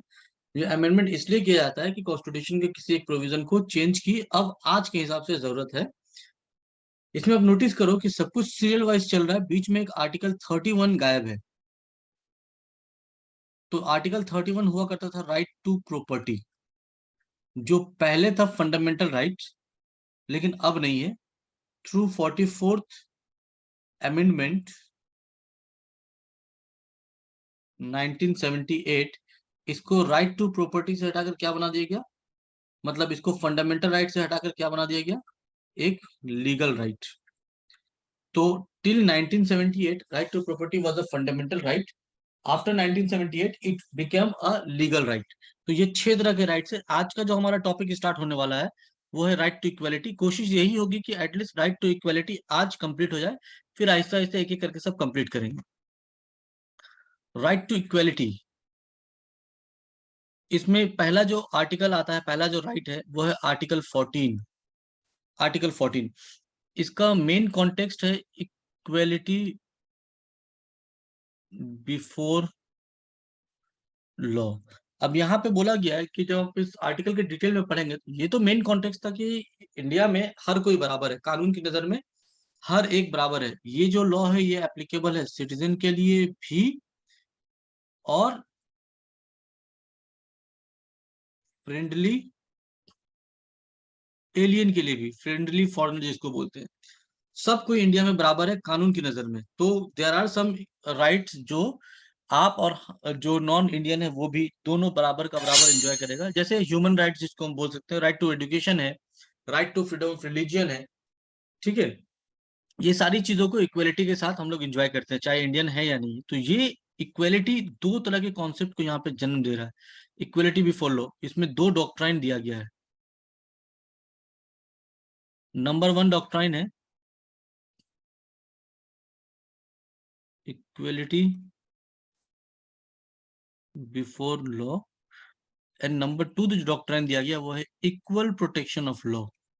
अब ये दोनों में डिफरेंस क्या है ये थोड़ा समझते हैं। देखिए, इक्वलिटी बिफोर लॉ ये लिया गया है यूके से, यूनाइटेड किंगडम से, और ये एक नेगेटिव इन नेचर है, ठीक है। Whereas equal protection of law जो है ये लिया गया है यूनाइटेड स्टेट्स ऑफ अमेरिका से, और ये एक पॉजिटिव इंजंक्शन है। अब ये नेगेटिव पॉजिटिव का ये मतलब नहीं है कि ये जो है इसमें अच्छाई है या इसमें बुराई है। नेगेटिव पॉजिटिव सिंपल समझिए, इंग्लिश में जो आपने नेगेटिव स्टेटमेंट पढ़ा है उस तरह का है। स्टेटमेंट ऐसा है कि the state shall not deny any person equality before law, कि स्टेट किसी को डिनाई नहीं कर सकता। तो चूंकि इसमें नॉट का टर्म यूज किया गया इसलिए ये एक नेगेटिव इंजंक्शन बोला जाता है या एक नेगेटिव इन नेचर बोला जाता है। आई होप ये समझ में आ गया होगा। वेयर एज जब हम पॉजिटिव की बात करते हैं तो पॉजिटिव ये है कि स्टेट इस चीज को इंडोर्स करेगा इस तरह जिसमें नॉट का टर्म यूज नहीं किया गया है, बस इसी नॉट के बेसिस पे नेगेटिव पॉजिटिव है। तो अब क्वेश्चन आता है कि दोनों का बेसिक डिफरेंस क्या है। ठीक है, इक्वलिटी बिफोर लॉ ऐसा हम एक एग्जांपल देके समझाते हैं कि मान लीजिए कि आपने एक गाड़ी ड्राइव कर रहे हो और आपने रैश ड्राइविंग करके किसी को ठोक दिया और उसकी जान चली गई वहां पर, या किसी का नुकसान हो गया।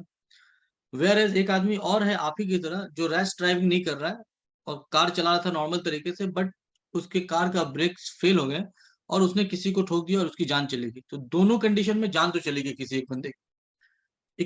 इक्वलिटी बिफोर लॉ बोल रहा है कि चाहे आप अमीर हैं, गरीब हैं, सोशल स्टेटस आपका क्या है, रिलीजियस स्टेटस क्या है, या कोई भी स्टेटस आपका कुछ भी रहे, कानून इन चीजों को नहीं देखेगा। कानून सिर्फ ये देखेगा कि आपने जो एक्टिविटी परफॉर्म किया है वो क्या था।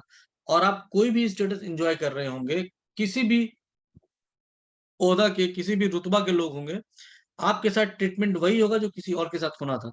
तो अगर आपने मर्डर किया है तो हर हाल में आपको फांसी की सजा होगी। हमने मर्डर किया है तो हमको भी फांसी की सजा होगी।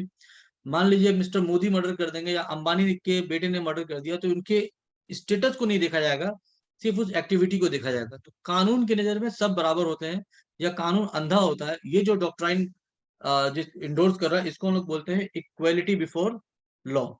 Where as equal protection of law बोलता है कि सर्कमस्टांसेस के बेसिस पे हम देखेंगे कि लॉ जो है वो हर आदमी के लिए बराबर रहे। अब लॉ बराबर कैसे हो रहा है? जैसे वो कार वाला एग्जांपल, एक में आपने इंटेंशनली किसी को ठोक दिया, या आपने ऐसा एक्टिविटी किया था जिसकी वजह से ये तय था कि किसी न किसी का नुकसान होगा, और दूसरा था आपकी गाड़ी का ब्रेक फेल हो गया जिसमें आपका इंटेंशन नहीं था। या आपने कई बार फिल्मों में सुना होगा, सेल्फ डिफेंस बोल के एक टर्म यूज किया जाता है कि पुलिस वाला को कोई रास्ता नहीं समझ में आया, या किसी को कोई रास्ता समझ में नहीं आया, तो उसने सामने वाले का मर्डर कर दिया। तो सेल्फ डिफेंस क्या है? सेल्फ डिफेंस ये है कि अगर आप इंटेंशनली किसी का मर्डर नहीं कर रहे हैं, वो आपको मार देता अगर आप खुद को बचाने की कोशिश नहीं करते हैं, और इसी बचाने के चक्कर में उसकी मौत हो गई है। तो एक आदमी जो इंटेंशनली पैसा लेके मर्डर कर रहा है, और एक आदमी जो एक्सट्रीम केस में अपनी जान बचाने के लिए किसी का मर्डर किया है, तो ये दोनों मर्डर तो बराबर है, लेकिन मर्डर मर्डर के सर्कमस्टांसेस बराबर नहीं है। एक केस में उसकी मजबूरी थी और उसका हक था वो अपनी जान बचाए, और दूसरे में आप पैसा लेके मर्डर कर रहे हैं, ये आपने प्रोफेशन बना लिया। तो पहले वाले केस में आपको सजा होगी, दूसरे वाले केस में आपको सजा नहीं होगी। तो इक्वलिटी बिफोर लॉ सिर्फ एक्टिविटी को देख रहा है कि आपने मर्डर किया, कैसे किया फर्क नहीं पड़ता है, और इक्वल प्रोटेक्शन ऑफ ये लॉ ये देख रहा है कि किन सर्कमस्टांसेस में आपने मर्डर किए। आई होप ये हम समझाने में कामयाब रहे होंगे। अगर किसी का कोई डाउट है तो प्लीज बोलिए, मैं समझा रहा हूँ।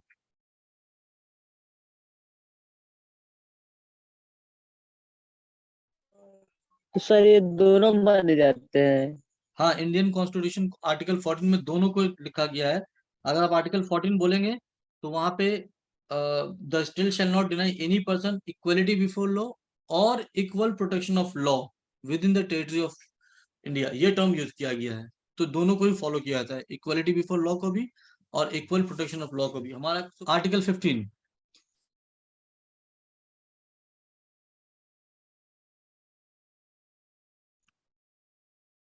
Prohibition of discrimination.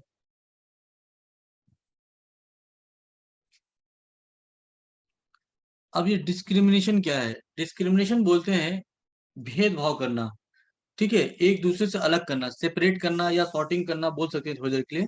बट ये डिस्क्रिमिनेशन चूंकि नेगेटिव इन नेचर होता है, इसीलिए इसको हम लोग डिस्क्रिमिनेशन बोल रहे हैं, ठीक है। ये अलाउड नहीं। अब डिस्क्रिमिनेशन के कुछ ग्राउंड्स मेंशन किए गए हैं, वो यहाँ पे मैं लिख दे रहा हूँ। रिलीजियन,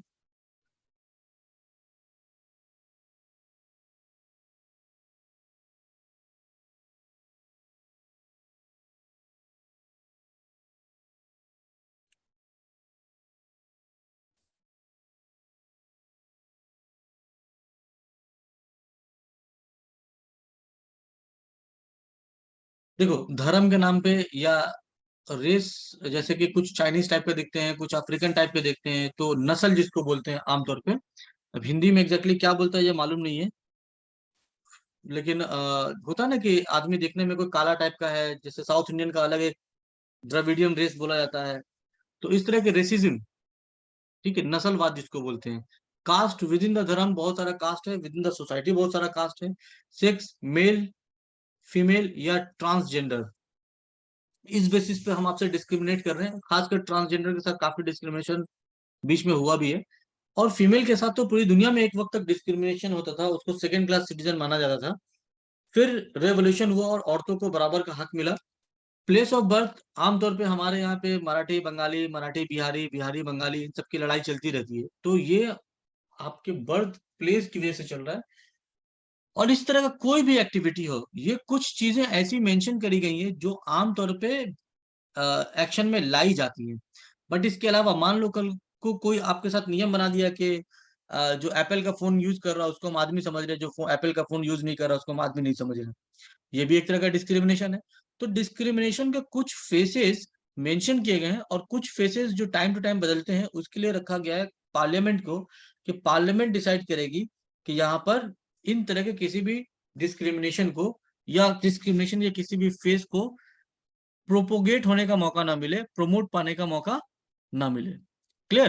तो ये डिस्क्रिमिनेशन का डॉक्ट्राइन लाया गया। इसके साथ और भी बोला गया 15 के क्लॉज 2 में कि इंडिया में इन्हीं बेसिस पे public place, public restaurant, shop या एंटरटेनमेंट की कोई जगह है, या बाथ टब है, घाट्स है, टैंक है, वेल है, इन सब चीजों को भी आप डिस्क्रिमिनेशन के बेसिस पे अलग नहीं कर सकते हैं। आपने अपने घर में एक कुआं बनाया, आप बोल दिए कि हम इस कुएं से किसी को पानी लेने नहीं देंगे क्योंकि ये मेरा कुआं है, कोई प्रॉब्लम नहीं है। आपने एक जमीन खरीदी, बाउंड्री कर दिया, बोल देंगे हम किसी को भी इस पे आने नहीं देंगे क्योंकि इस प्रॉपर्टी के हम मालिक है, इसमें कोई प्रॉब्लम नहीं है। लेकिन इसी चीज में आपने ऐसे बोला कि वो छोटी जात वाला है, या वो फला धर्म वाला है, या वो फीमेल है इसलिए नहीं आने दे रहे हैं, और इसके लिए कोई जेन्युइन रीजन नहीं है। जैसे बहुत सारी जगहों पे, मंदिरों में या बहुत सारी जगहों पे फीमेल्स को अलाउड नहीं किया जाता है, उन पे एक रीजनेबल रिस्ट्रिक्शन है। बहुत सारी जगहों पे मेल को अलाउड नहीं किया जाता है, उन पे एक रीजनेबल रिस्ट्रिक्शन है।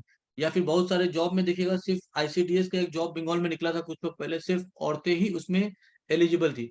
इसको हम लोग डिस्क्रिमिनेशन नहीं मान रहे, इसको एक्सेप्शन माना जाएगा।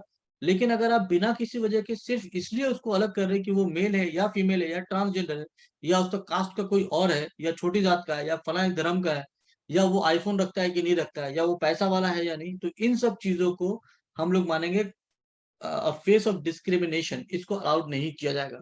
और पब्लिक प्लेसेस पे इन चीजों को तो बिल्कुल ही एक्सेप्ट नहीं किया जाएगा। पब्लिक प्लेस चाहे वो पार्टली फंडेड हो या होली फंडेड हो, या अ, उसको बनाया ही गया हो पब्लिक, जनरल पब्लिक के लिए, तो इन सब चीजों पे इस तरह का कोई भी डिस्क्रिमिनेशन नहीं चलेगा। पर्सनल प्रॉपर्टी पे आप किसी को प्रोहिबिट कर सकते हैं, बट इस वजह से प्रोहिबिट नहीं कर पाएंगे। इसके अलावा क्लॉज 3 में कुछ एक्सेप्शंस रखा गया है। एक्सेप्शंस, सबसे पहला एक्सेप्शन तो रखा गया है for the women and children, कि अगर सरकार को लगता है, सरकार मतलब स्टेट, अगर स्टेट को लगता है कि विमेन और चिल्ड्रन के लिए कुछ स्पेशल प्रोविजन बनाया जाए तो उसको बनाया जा सकता है। उसको इसको डॉक्ट्रिन ऑफ डिस्क्रिमिनेशन नहीं मानेंगे, उसको हम लोग एक्सेप्शन टू आर्टिकल 15 के बेसिक टेनेट्स का एक्सेप्शन माना जाएगा कि औरतों के लिए और बच्चों के लिए कर रहा है। और इसी के साथ कई बार आपने देखा होगा कि मैटरनिटी लीव या चाइल्ड केयर लीव के नाम पे औरतों को जॉब में छुट्टी मिल जाती है। कई बार ऐसा भी होता है कि सरकार औरतों के लिए कुछ अलग से स्कीम लाती है, बच्चों के लिए अलग से स्कीम लाती है। ये सारा चीज देखने में भले लग रहा है कि भाई औरतों के लिए क्यों किया जाता है, आप एसएससी एग्जाम देने वाले हैं, उसमें औरतों के लिए जो है फी माफ कर दिया गया है, तो सरकार फ्री है ऐसा करने के लिए। ये बेसिकली देखने में डिस्क्रिमिनेशन लग रहा है, बट इसको एक्सेप्शन कहा गया है कि इनकी डेवलपमेंट या इनकी बेटरमेंट के लिए सरकार इनसे फी चाहे तो नहीं ले सकती है, और सरकार ऐसा कर भी रही है। इसके बाद कुछ कास्ट बेसिस पे रिजर्वेशन आया है, इसको रिजर्वेशन बेस्ड एक्सेप्शन बोल रहे हैं, क्योंकि रिजर्वेशन असल में जॉब से रिलेटेड है। हम यहाँ पर जॉब की बात नहीं कर रहे, हम यहाँ पे बात कर रहे हैं कि एक्सेप्शन के अगर सरकार एससी एसटी या बैकवर्ड क्लास के लिए या ईडब्ल्यूएस के लिए अगर कुछ अलग से एक्सेप्शनल लॉ या स्कीम बना रही है एजुकेशनल इंस्टीट्यूशन में या माइनॉरिटी एजुकेशनल इंस्टीट्यूशन में, तो ये सारी चीजों को आर्टिकल 15 का एक्सेप्शन माना जाएगा, क्योंकि इन चीजों में जो बिहेवियर हो रहा है वो बेसिकली डिस्क्रिमिनेशन के प्रिंसिपल के खिलाफ हो रहा है। बट ये इसलिए हो रहा है कि एक सर्टेन वजह से ये लोग सोशली या एजुकेशनली और अभी इकोनॉमिकली बैकवर्ड रह गए, तो इनको अगर हम एक्सेप्शनल सपोर्ट नहीं देंगे तो फिर ये बराबर नहीं हो पाएगा। मिसाल के तौर पे मान लीजिए कि एक आम आदमी और उसेन बोल्ट को एक रेस में दौड़ाया जा रहा है, तो आम आदमी कभी नहीं जीत पाएगा।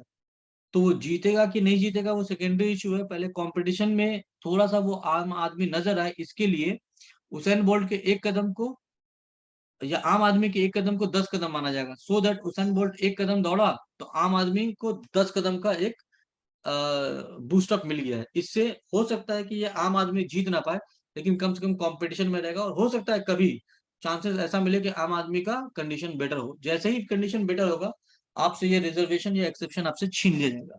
बट अनफॉर्चुनेटली हमारी कंट्री में ये रिजर्वेशन छीनने के बजाय रिजर्वेशन को और भी प्रोमोट कर दिया गया, और चूंकि प्रोमोट कर दिया गया है, आज रिजर्वेशन या इस तरह के एक्सेप्शनल चीजें जो किसी बीमारी के लिए एक दवा के तौर पे ट्रीट की जानी थी, आज खुद ये एक बीमारी बनकर रह गई है। रिजर्वेशन खुद ही एक प्रॉब्लम बन गया है इंडिया में, क्योंकि रिजर्वेशन को गलत तरीके से इंप्लीमेंट किया है। मैंने फिर से बोल रहा हूँ कि रिजर्वेशन को गलत तरीके से इंप्लीमेंट किया गया है। रिजर्वेशन का प्रिंसिपल खराब नहीं था, लेकिन आप कैसे उस चीज को इस्तेमाल करते हैं उसके ऊपर डिपेंड करता है। फॉर एग्जाम्पल, मान लीजिए कोई ड्रग्स का कंज्यूम कर रहा है, तो ड्रग खराब चीज थोड़ी है, वो तो खाने की चीज है। उससे फायदा निकल सकता है, लेकिन आपने उसको नशे के तौर पे इस्तेमाल करना शुरू कर लिया है, अब यही चीज आपके लिए गलत है। तो वो प्रिंसिपली ठीक था, लेकिन प्रैक्टिकली आपने उसका जनाजा उठा के रख दिया है। इसी तरह रिजर्वेशन जो प्रिंसिपल के तहत लाया गया था वो बहुत अच्छा था, जरूरी भी था, लेकिन आज की डेट में इसको इतनी गंदी तरीके से इम्प्लीमेंट किया गया है कि अब रिजर्वेशन खुद ही एक बहुत बड़ा नासूर की तरह बन गया है कि उसको कैसे ठीक किया जाए समझ में नहीं आता। तो ये कुछ चीजें थी डिस्क्रिमिनेशन की। आर्टिकल 16 में जब जाएंगे तो इसी का एक स्टेप और आगे बढ़ते हैं, और यहाँ पे बोला गया है equal opportunity in public employment. Public employment, private नहीं। आप मिस्टर अंबानी अडानी के ऑफिस में ये डिमांड नहीं कर सकते जो हम लोग आगे जाके पढ़ने वाले हैं। ये डिमांड आप सिर्फ सरकारी ऑफिस में कर सकते हैं। और वो डिमांड क्या है? वो बोला गया कि आप इक्वल अपॉर्चुनिटी देंगे, किसी को भी इस अपॉर्चुनिटी से वंचित नहीं करेंगे, उसको अपॉर्चुनिटी को डिनाई नहीं करेंगे इन 5 ग्राउंड्स के। वो 5 ग्राउंड क्या है? रिलीजियन, रेस,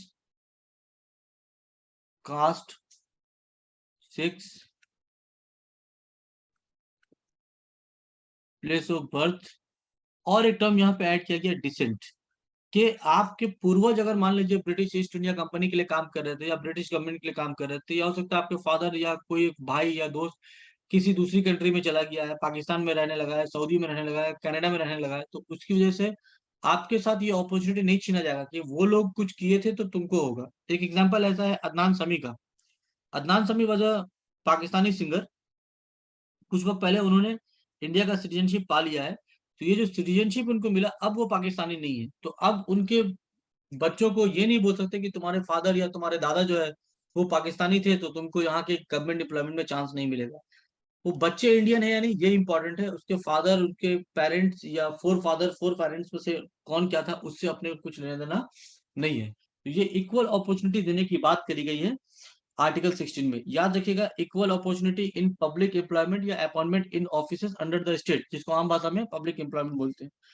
ये कुछ 6 ग्राउंड्स है, और इसके अलावा भी अगर कोई ग्राउंड्स बनाया जाता है तो वो भी एक्सेप्टेबल नहीं होगा। अब यहाँ पे कुछ चीजें एक्सेप्शंस बोली गई हैं। एक्सेप्शन बोला गया सबसे पहले तो ये कि देयर आर सम जॉब जिसके लिए religion is a basic condition. For example, मान लीजिए कि अगर हम किसी शमशान घाट में पंडित का ड्यूटी करने वाले हैं, शमशान घाट में जो डेड बॉडीज जाते हैं या कब्रिस्तान में जो बॉडीज जाते हैं, तो कई बार क्या होता है कि बहुत सारे बॉडीज का पता नहीं लग पाता है कि इनका जो वारिस कौन है, कौन इनको क्लेम कर रहा है। बस किसी तरह पता लग गया कि ये हिंदू है या मुस्लिम है या क्रिश्चियन है, तो अब उसका जो लास्ट रिचुअल्स है, जो उसका हक भी है, उसको ऑनरली उसको सर्व करने की जिम्मेदारी बनती है स्टेट की। तो अब कब्रिस्तान में या शमशान घाट में इसी तरह का एक पंडित जी या मौलवी को अपॉइंट किया जाता है। ये अपॉइंटमेंट है, मतलब ये नौकरी है।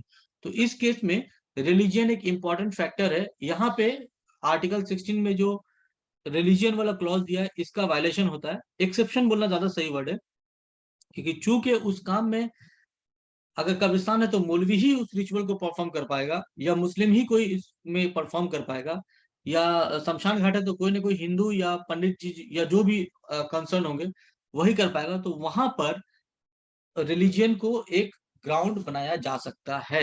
दूसरा, सेक्स वाला ग्राउंड, मेल फीमेल। अभी मैंने थोड़ी देर पहले बोला कि बंगाल में एक आईसीडीएस सुपरवाइजर का पोस्ट निकला था जिसमें करीबन 3000 वैकेंसी निकला था, और सारे पोस्ट को रिजर्व रखा गया था सिर्फ और सिर्फ औरतों के लिए। कई बार आप इसको देखेंगे कि सिर्फ मर्दों के लिए या सिर्फ औरतों के लिए कई वैकेंसीज निकली है। ये इसलिए है कि उस जॉब में मेल या फीमेल अकॉर्डिंगली एलिजिबल नहीं माना जाता है। अब मान लीजिए इसको ऐसे बोल रहे हैं हम कि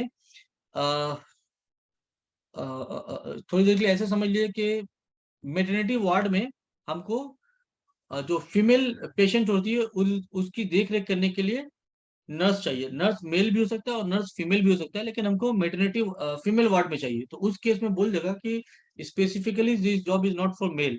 वही मेल वार्ड के लिए हो सकता है सिर्फ मेल को कर दे। तो इस तरह का कुछ एक्सेप्शन डाला जा सकता है। आईसीडीएस में इस तरह का एग्जांपल मिलेगा। कई सारे पोस्ट पे फीमेल्स को एलिजिबल नहीं माना जाता है, कई सारे पोस्ट में मेल्स को एलिजिबल नहीं माना जाता है। उसी तरह प्लेस ऑफ बर्थ को भी अगर ग्राउंड बनाना चाहे तो बनाया जा सकता है।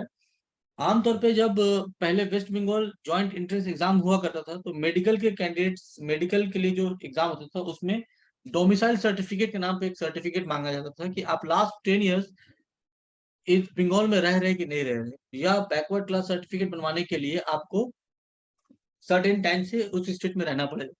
तो ये जो कुछ कंडीशन दिया जा रहा है, मान लीजिए कि जॉब के लिए भी बोलेगा कि अगर आपको जॉब के लिए अप्लाई करना है तो आपको मिनिमम इतने साल इस स्टेट में रहना पड़ेगा, तो ही आप यहाँ जॉब के लिए अप्लाई कर सकते हैं। तो अगर इसको भी एक ग्राउंड बनाना चाहे तो बना सकता है। इसी के साथ एक चीज और मैं आपको बोल देता हूँ, एक्सेप्शन में एक और टर्म आता है, वो है लैंग्वेज। कई बार आपने देखा होगा कि सिविल सर्विसेज एग्जामिनेशन में यूपी वाला बोलता है हिंदी का एक पेपर मैंडेटरी होगा, अभी बंगाल नया स्टार्ट किया है, बंगाली का एक पेपर मैंडेटरी होगा। तो ये कितना सही है कितना गलत है, ये डिबेटेबल इशू है, इसको हम नहीं जा रहे उसमें। लेकिन कॉन्स्टिट्यूशन इस चीज को इंडोर्स करता है कि अगर स्टेट चाहे तो ऐसे किसी लैंग्वेज के क्राइटेरिया को एलिजिबिलिटी क्राइटेरिया बना सकता है, और ये आर्टिकल 16 में ही बोला गया है। तो इसी वजह से अनकॉन्स्टिट्यूशनल तो नहीं है। अब उसको मोरल वैल्यू पे आप उसको सही भी मान सकते हैं, गलत भी मान सकते हैं, अपना अपना नजरिया होगा इसका। लेकिन कॉन्स्टिट्यूशनली किसी लैंग्वेज को एक एलिजिबिलिटी क्राइटेरिया बनाना गलत नहीं है। स्टेट इस चीज का पूरा फायदा उठाता है फॉर इट्स वोट बैंक, और कोई दूसरा कारण नहीं। अपार्ट फ्रॉम दैट इसमें एक चीज और थी कि जब आप जॉब करते हैं तो बैकलॉग एंड कॉन्सिक्वेंशियल वैकेंसीज की बात की गई है। आपके एग्जाम में ये इंपॉर्टेंट नहीं है, इसलिए मैं इस पर डिस्कस नहीं कर रहा हूँ। कभी डिटेल वीडियो बनाने का मौका मिला तो उसमें डिस्कस किया जाएगा। यहाँ तक कोई डाउट है तो बोलिए। जो रिजर्वेशन है वो रिजर्वेशन मैं आपको फिर से बोल देता हूँ। जॉब में SC, ST, OBC that is other backward classes, और अभी एक नया आया है EWS, इन सबको रिजर्वेशन दिया गया था। इंदिरा शावनी केस में ये कहा गया कि रिजर्वेशन मैक्सिमम 50% तक ही जा सकता है, बट कई बार ऐसा हुआ है कि कोर्ट के इस ऑर्डर की धज्जियां उड़ा दी गई हैं। लास्ट ईयर 2 साल पहले 105th अमेंडमेंट एक्ट में EWS का एक कॉन्सेप्ट लाया गया, इकोनॉमिकली वीकर सेक्शन 2000। EWS का एक नया कैटेगरी लाया गया जिसमें कहा गया कि जनरल के अंदर में अगर उन कंडीशंस को फॉलो किया जा रहा है जो EWS बनने के लिए रखा गया है, सेट किया गया है, तो आपको ये बेनिफिट भी मिलेगा। और रिजर्वेशन जॉब में भी मिलेगा, प्रमोशन में नहीं मिलेगा। प्रमोशन में सिर्फ इन दोनों को बेनिफिट मिलता है, ना बैकवर्ड क्लास को मिलता है ना EWS को मिलता है। इन दोनों को बेनिफिट सिर्फ जॉब लेने से पहले तक मिलेगा, बाकी को जॉब के बाद ही मिलेगा। आर्टिकल 17। सर 16 वाला आर्टिकल वो फॉरेन एलियंस के लिए तो नहीं नहीं नहीं applicable नहीं, होगा। बिल्कुल नहीं, वो सिर्फ इंडियंस के लिए है। ठीक है। और आर्टिकल 16 ये सिर्फ ओनली फॉर इंडियंस है। इवन एक चीज और आपको बता दूं, ये भी सिर्फ इंडियंस के लिए ही है। आप अगर किसी फिरंगी को बोलते हैं अरे फिरंगी इधर आ, तो कोई दिक्कत नहीं है, वो चलेगा। लेकिन इंडियन के साथ आप ऐसा कुछ नहीं बोल सकते कि भाई चमार इधर आ, या कोई और बहुत सारा टर्म्स यूज करके आप उसको नोटिफाई करेंगे, ये डेरोगेटरी नेचर हो जाएगा, बिल्कुल ही नहीं कर सकते हैं। Article 17 untouchability, prohibition of untouchability.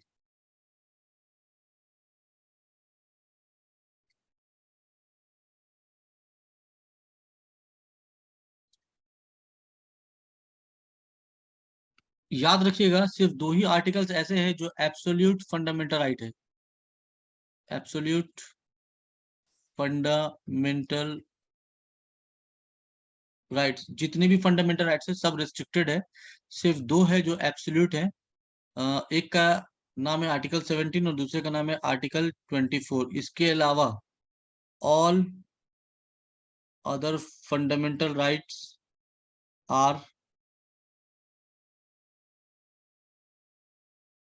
Restricted fundamental right, मतलब उसके साथ कुछ नियम कानून है, कुछ एक्सेप्शन उसके मिलेंगे। यहाँ पे कोई भी एक्सेप्शन नहीं है। यहाँ पे आर्टिकल 17 में जो बोल दिया मतलब ये बोल दिया। अब ये अनटचेबिलिटी क्या है, अनटचेबिलिटी क्या है, कॉन्स्टिट्यूशन कुछ भी नहीं बोला इसके बारे में, तो इसके लिए पार्लियामेंट एक्शन में आता है। कोई भी चीज याद रखिएगा, फंडामेंटल राइट एक प्रिंसिपल है, उसको एक्सरसाइज करने के लिए किस तरह से एक्सरसाइज किया जाए, उस प्रिंसिपल को इंडोर्स करने के लिए, उस प्रिंसिपल को एप्लीकेबल करने के लिए ये डिसीजन लेगा पार्लियामेंट ऑफ इंडिया। मिसाल के तौर पे कि अनटचेबिलिटी क्या है। अब जैसे मैंने आपको एग्जांपल दिया, आईफोन वाले को हम आदमी समझ रहे हैं, आईफोन नहीं है तो आदमी नहीं समझ रहे, तो उस कैटेगरी में हम तो पहले ही आदमी नहीं समझे जाएंगे क्योंकि मेरे पास आईफोन नहीं है। तो क्या ये सही ट्रीटमेंट था मेरे साथ? या अगर हम किसी को बोल रहे हैं कि अगर कोई मुस्लिम है तो उसको हम इंसान समझते हैं, नॉन मुस्लिम को तो इंसान समझते नहीं। तो क्या ये उसके साथ इंसाफ हो रहा है जो नॉन मुस्लिम है? या अकॉर्डिंगली कोई भी आप बिहेवियर ले लीजिए, जो पढ़ा लिखा है उसको सोसाइटी में रहने का हक है, जो पढ़ा लिखा नहीं है सोसाइटी में रहने का हक नहीं है। पढ़ा लिखा होना इज सर्टिफिकेट, आप एक सर्टिफिकेट एंजॉय कर रहे हैं। मान लीजिए एक मोची है, मेरे हिसाब से दो टर्म होता है, एक होता है क्वालिफाइड और एक होता है सर्टिफाइड। वी आर सर्टिफाइड कि हम ग्रेजुएट हो गए हैं, वी आर सर्टिफाइड कि हम एचएस पास करे हुए हैं या कोई एक सर्टेन लेवल तक पढ़ाई करी है हमने। बट क्वालिफाइड है या नहीं ये डिपेंड करता है अपने टैलेंट के ऊपर। एक एग्जांपल के तौर पे समझिए कि एक आदमी जूता सिलाई कर रहा है, आप सिलाई करके दिखा दीजिए, आप सिलाई नहीं कर पाओगे, तो इसका मतलब आपके अंदर वो टैलेंट नहीं है। तो आप जूते सिलने के लिए या जूते के साथ जो भी ट्रीटमेंट करना है उसके लिए आप क्वालिफाइड नहीं है। हाँ, भले आप सर्टिफाइड हो गए कि आप ग्रेजुएट हो गए, उसी तरह वो सर्टिफाइड नहीं है बट वो क्वालिफाइड है। तो इस हिसाब से दुनिया में आप किसी को जाहिल नहीं बोल सकते हैं। With respect to each other आप उसको कुछ बोल सकते हैं। बहरहाल आप अगर पढ़ लिए और इस बेसिस पे उसके साथ इल ट्रीटमेंट कर रहे हैं, तो ये भी एक तरह की अनटचेबिलिटी है कि हम उसके साथ ऐसा बिहेवियर नहीं करें कि वो सोसाइटी में मेरे साथ खड़ा हो सके। अनटचेबिलिटी आमतौर पर जो पहले चलता था वो ये था कि हम उसको छुएंगे नहीं या उसकी परछाई से दूर रहेंगे। बट कॉन्स्टिट्यूशन सिर्फ इतना ही नहीं रखा है, कॉन्स्टिट्यूशन बोल रहा है कि किसी भी फॉर्म में अगर अनटचेबिलिटी आ रहा है उसको अलाउड नहीं किया जाएगा। और ये स्टेट की जिम्मेदारी है कि ये अनटचेबिलिटी को किसी भी तरह प्रोपोगेट होने नहीं देगा। और इसको रोकने के लिए parliament time to time different act बनाता है। सबसे पहले इसमें एक्ट बनाया प्रोहिबिशन ऑफ अनटचेबिलिटी एक्ट, फिर एक एक्ट लाया गया प्रिवेंशन ऑफ SC/ST एक्ट, उसके बाद और एक एक्ट लाया गया prevention of SC/ST act amendment in 2018। यहां तक कहा गया कि अगर किसी ने SC/ST को मजाक में भी बोल दिया कि तुम, मान लो फॉर से एक एग्जांपल दे रहे हैं, तुम छोटी जात वाला है, तो आपने भले मजाक में कहा होगा, अगर उसको ऑफेंसिव लग गया है और वो कंप्लेन कर देता है और अगर पुलिस सेटिस्फाइड है कि आपने ये बात कही है, वो प्रूफ कर देगा पुलिस, तो पुलिस मजिस्ट्रेट का वेट नहीं करेगा वारंट लेने के लिए, आपको सीधा घसीटता हुआ लेके चला जाएगा। इतना स्ट्रिक्ट कर दिया गया इस लॉ को। अनफॉर्चुनेटली हमारे यहाँ पे आप पिछले कुछ सालों में देख लो कैसा बिहेवियर था। ये प्रिंसिपल का फॉल्ट नहीं है, ये एक्शन नहीं लेने की वजह से ये सारी चीजें पनप रही हैं। तो हम लोग जो बात कर रहे हैं प्रिंसिपल का, ध्यान रखिएगा, प्रिंसिपल को प्रैक्टिस से जज नहीं किया जाता है, प्रैक्टिस को प्रिंसिपल से जज करते हैं। कि मान लीजिए एज अ पर्सन अगर हम कुछ गलत कर रहे हैं, तो ये नहीं कि नियम गलत है, नियम सही थी, हमने गलती करी है, आपने मर्डर कर दिया और आप बच गए, मान लीजिए, तो ये नहीं बोल रहा है प्रिंसिपल कि मर्डरर को बचाना चाहिए, मर्डरर को सजा मिलनी चाहिए। आप बच गए, ये हमारे प्रैक्टिस का लूप होल है कि आपको बचा के निकाल दिया गया। प्रिंसिपल आज भी वही बोल रहा है कि गलत का कोई भी सपोर्ट नहीं करे। आई होप हम समझा पाएंगे कि अनटचेबिलिटी में पार्लियामेंट का रोल क्या है। वो अनटचेबिलिटी को पनपने नहीं देगा, किसी भी हाल में नहीं पनपने देगा, किसी सूरत में, किसी शक्ल में, किसी इलाके में, किसी भी आदमी के साथ, चाहे सोसाइटी का बड़ा पर्सन हो चाहे छोटा पर्सन हो। और जो गलतियां आप देख रहे हैं वो एक्शन प्रॉपर नहीं लेने की वजह से हो रही। आर्टिकल 18,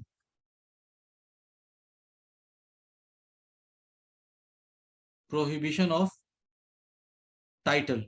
टाइटल क्या होता है? टाइटल एक वर्ड होता है जो जिसके साथ कुछ बेनिफिट्स इंडोर्स्ड होते हैं।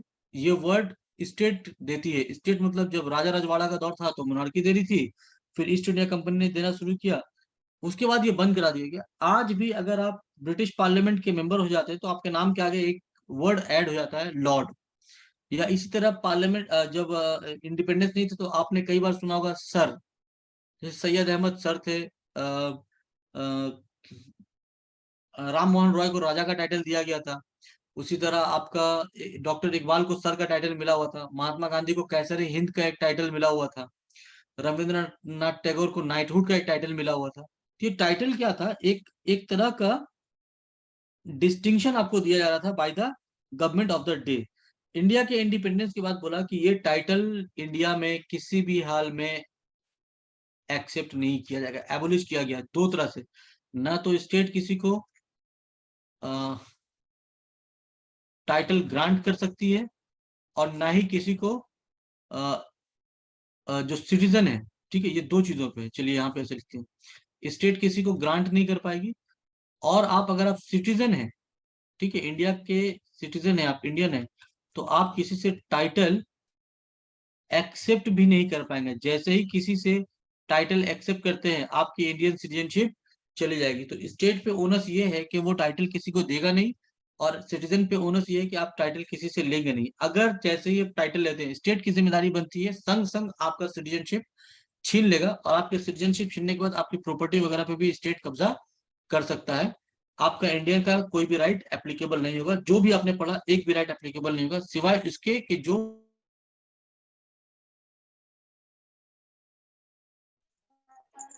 तो सर ये टाइटल सिर्फ बाहर वालों को मिलता है ना?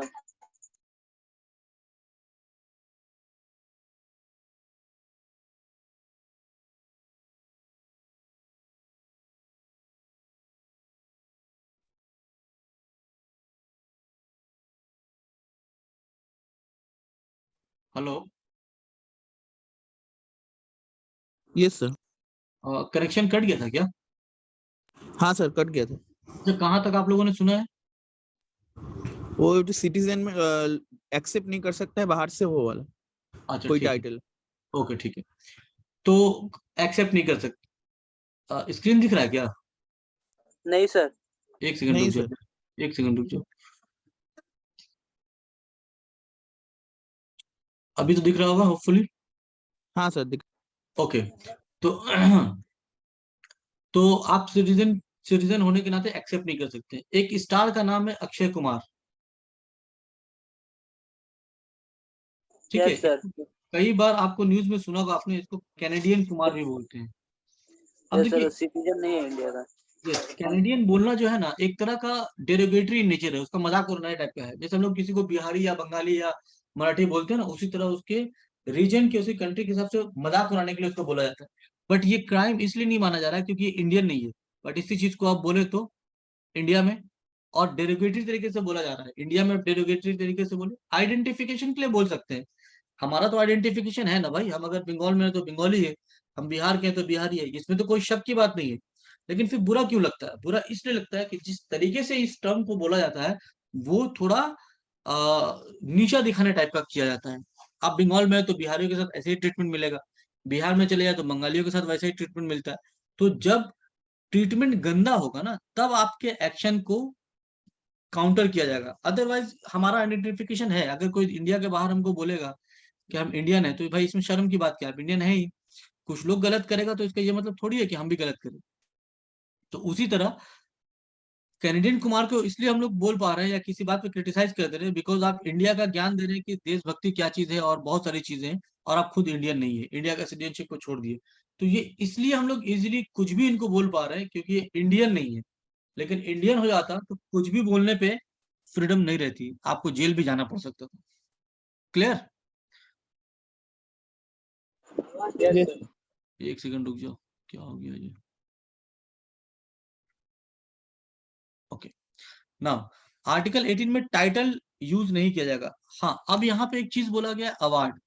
आर्टिकल 18 में ही एक क्वेश्चन उठा कि ये जो इंडियन गवर्नमेंट भारत रत्न और इस तरह के बहुत सारे अवार्ड्स वगैरह देती है, तो क्या वो एक्सेप्टेबल है या नहीं। कोर्ट ने बोला यस, एक्सेप्टेबल है, because Bharat Ratna is not a title, not a title, it is an award. आपके किसी एक एक्टिविटी या किसी एक ड्यूटी की वजह से उसको ऑनर करने के लिए भारत रत्न या इस तरह के कोई अवार्ड्स गवर्नमेंट ऑफ इंडिया या गवर्नमेंट ऑफ द डे जो है वो आपको दे रही है। लेकिन सुप्रीम कोर्ट ने कंडीशन बोला कि इसको आप नाम के साथ यूज नहीं कर सकते, can't use with your name. मतलब मान लीजिए कि किसी ने कह दिया कि भारत रत्न श्री मोहम्मद हारून जी आ रहे हैं, ये गलत है, क्योंकि ये अवार्ड है। तो आप इसको बस अवार्ड की तरह ट्रीट कीजिए। आप उसको जब नाम के साथ बोलना का बिहेवियर ला रहे हैं, तो असल में ये टाइटल वाला बिहेवियर आप दे रहे हैं कि राय बहादुर या चौधरी साहब या सिकदर साहब आ रहे हैं। तो इस तरह का बिहेवियर अलाउड नहीं किया जाएगा।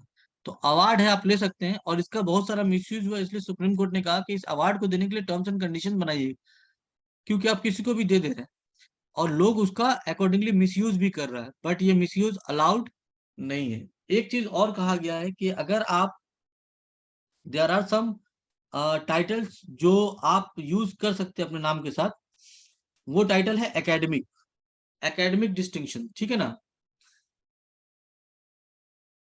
एक्सेप्शन में कौन आता है? Academic title. जैसे आप डॉक्टर बन गए, फॉर एग्जाम्पल डॉक्टर, डॉक्टर एक टाइटल है, ठीक है। इस तरह का और एक टाइटल है जो एकेडमिक की वजह से नहीं मिलता है, प्रोफेशनल की वजह से मिलता है, वो है लर्नेड।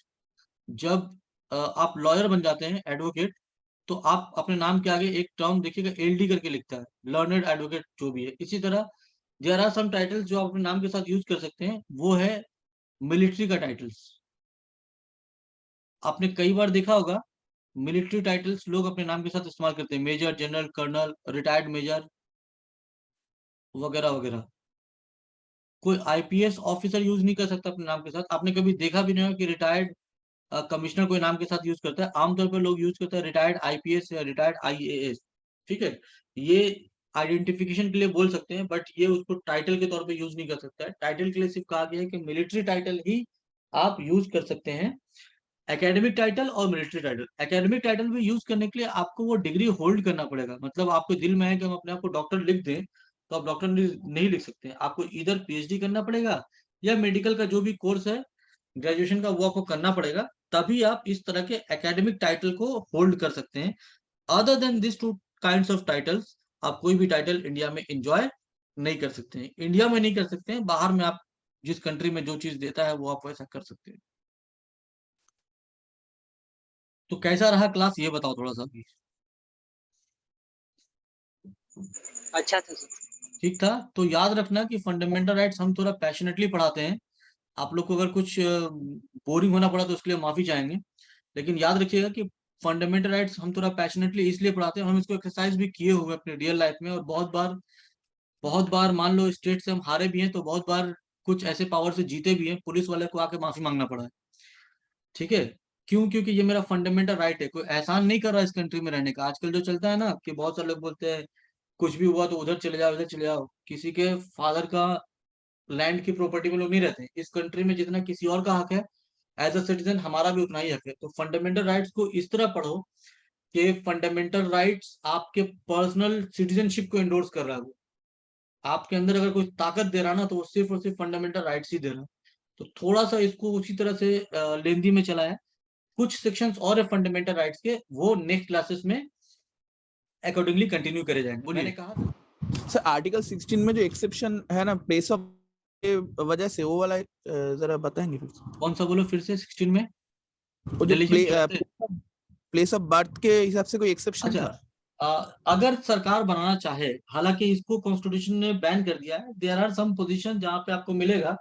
कुछ वक्त पहले मध्य प्रदेश 50% रिजर्वेशन रखा था कि कोई भी जॉब होगा उसमें मध्य प्रदेश के कैंडिडेट्स को ही 50% कैंडिडेट्स को जॉब देना पड़ेगा। उसी तरह हरियाणा ने भी कह दिया कि 75% कैंडिडेट्स को हरियाणा से ही लेना पड़ेगा। तो सुप्रीम कोर्ट ने इन दोनों को कैंसिल किया, बोला कि ये तो इंडिया के वननेस के खिलाफ है। जब हम राइट टू इक्वलिटी बोल रहे हैं तो फिर सबों को इक्वल मौका मिलना चाहिए, तो इसको कैंसिल कर दिया। लेकिन कुछ जॉब ऐसे हो सकते हैं या कुछ ऐसी जगहें हो सकती हैं जहां पे डोमिसाइल को एक कंडीशन बनाया जा सकता है। तो अगर वो कॉन्स्टिट्यूशन वायलेशन नहीं हो रहा तो उसको भी सरकार चाहे तो एक रीजन फॉर एम्प्लॉयमेंट बना सकता है। क्लियर? हाँ थैंक मिसाल के तौर पे मान लीजिए कि आपको बंगाल के कल्चर के ऊपर एक म्यूजियम आपने बनाया, फोर से हम एक हाइपोथेटिकल सिचुएशन बोल रहे हैं, ठीक है। या बिहार के कल्चर के ऊपर आपने बनाया, तो उसमें बोलेगा कि जो बिहार में 10 साल से रहा है और इस इलाके में रहा है वही यहाँ पे जॉब कर पाए। तो ये एक समझ में आता है कि भाई वहाँ के कल्चर कस्टम्स को समझने के लिए जो उधर रहा है, वो comparatively in comparison to other ज्यादा चांसेस है अच्छा परफॉर्म करने का या अच्छी नॉलेज रखने का। तो इस तरह का कोई जेन्युइन रीजन होना चाहिए जिसमें डिस्क्रिमिनेशन का कोई उनसुर समझ में ना आए, उसमें समझ में आए कि हाँ ये रिक्वायरमेंट है इसके लिए। तो उस केस में प्लेस ऑफ बर्थ को भी एक ग्राउंड या क्राइटेरिया बनाया जा सकता है, बट चांसेस बहुत कम आते हैं इसके, क्योंकि आमतौर पे ऐसा कुछ होता नहीं है। होप ये क्लियर हो गया होगा। यू सर, ठीक है।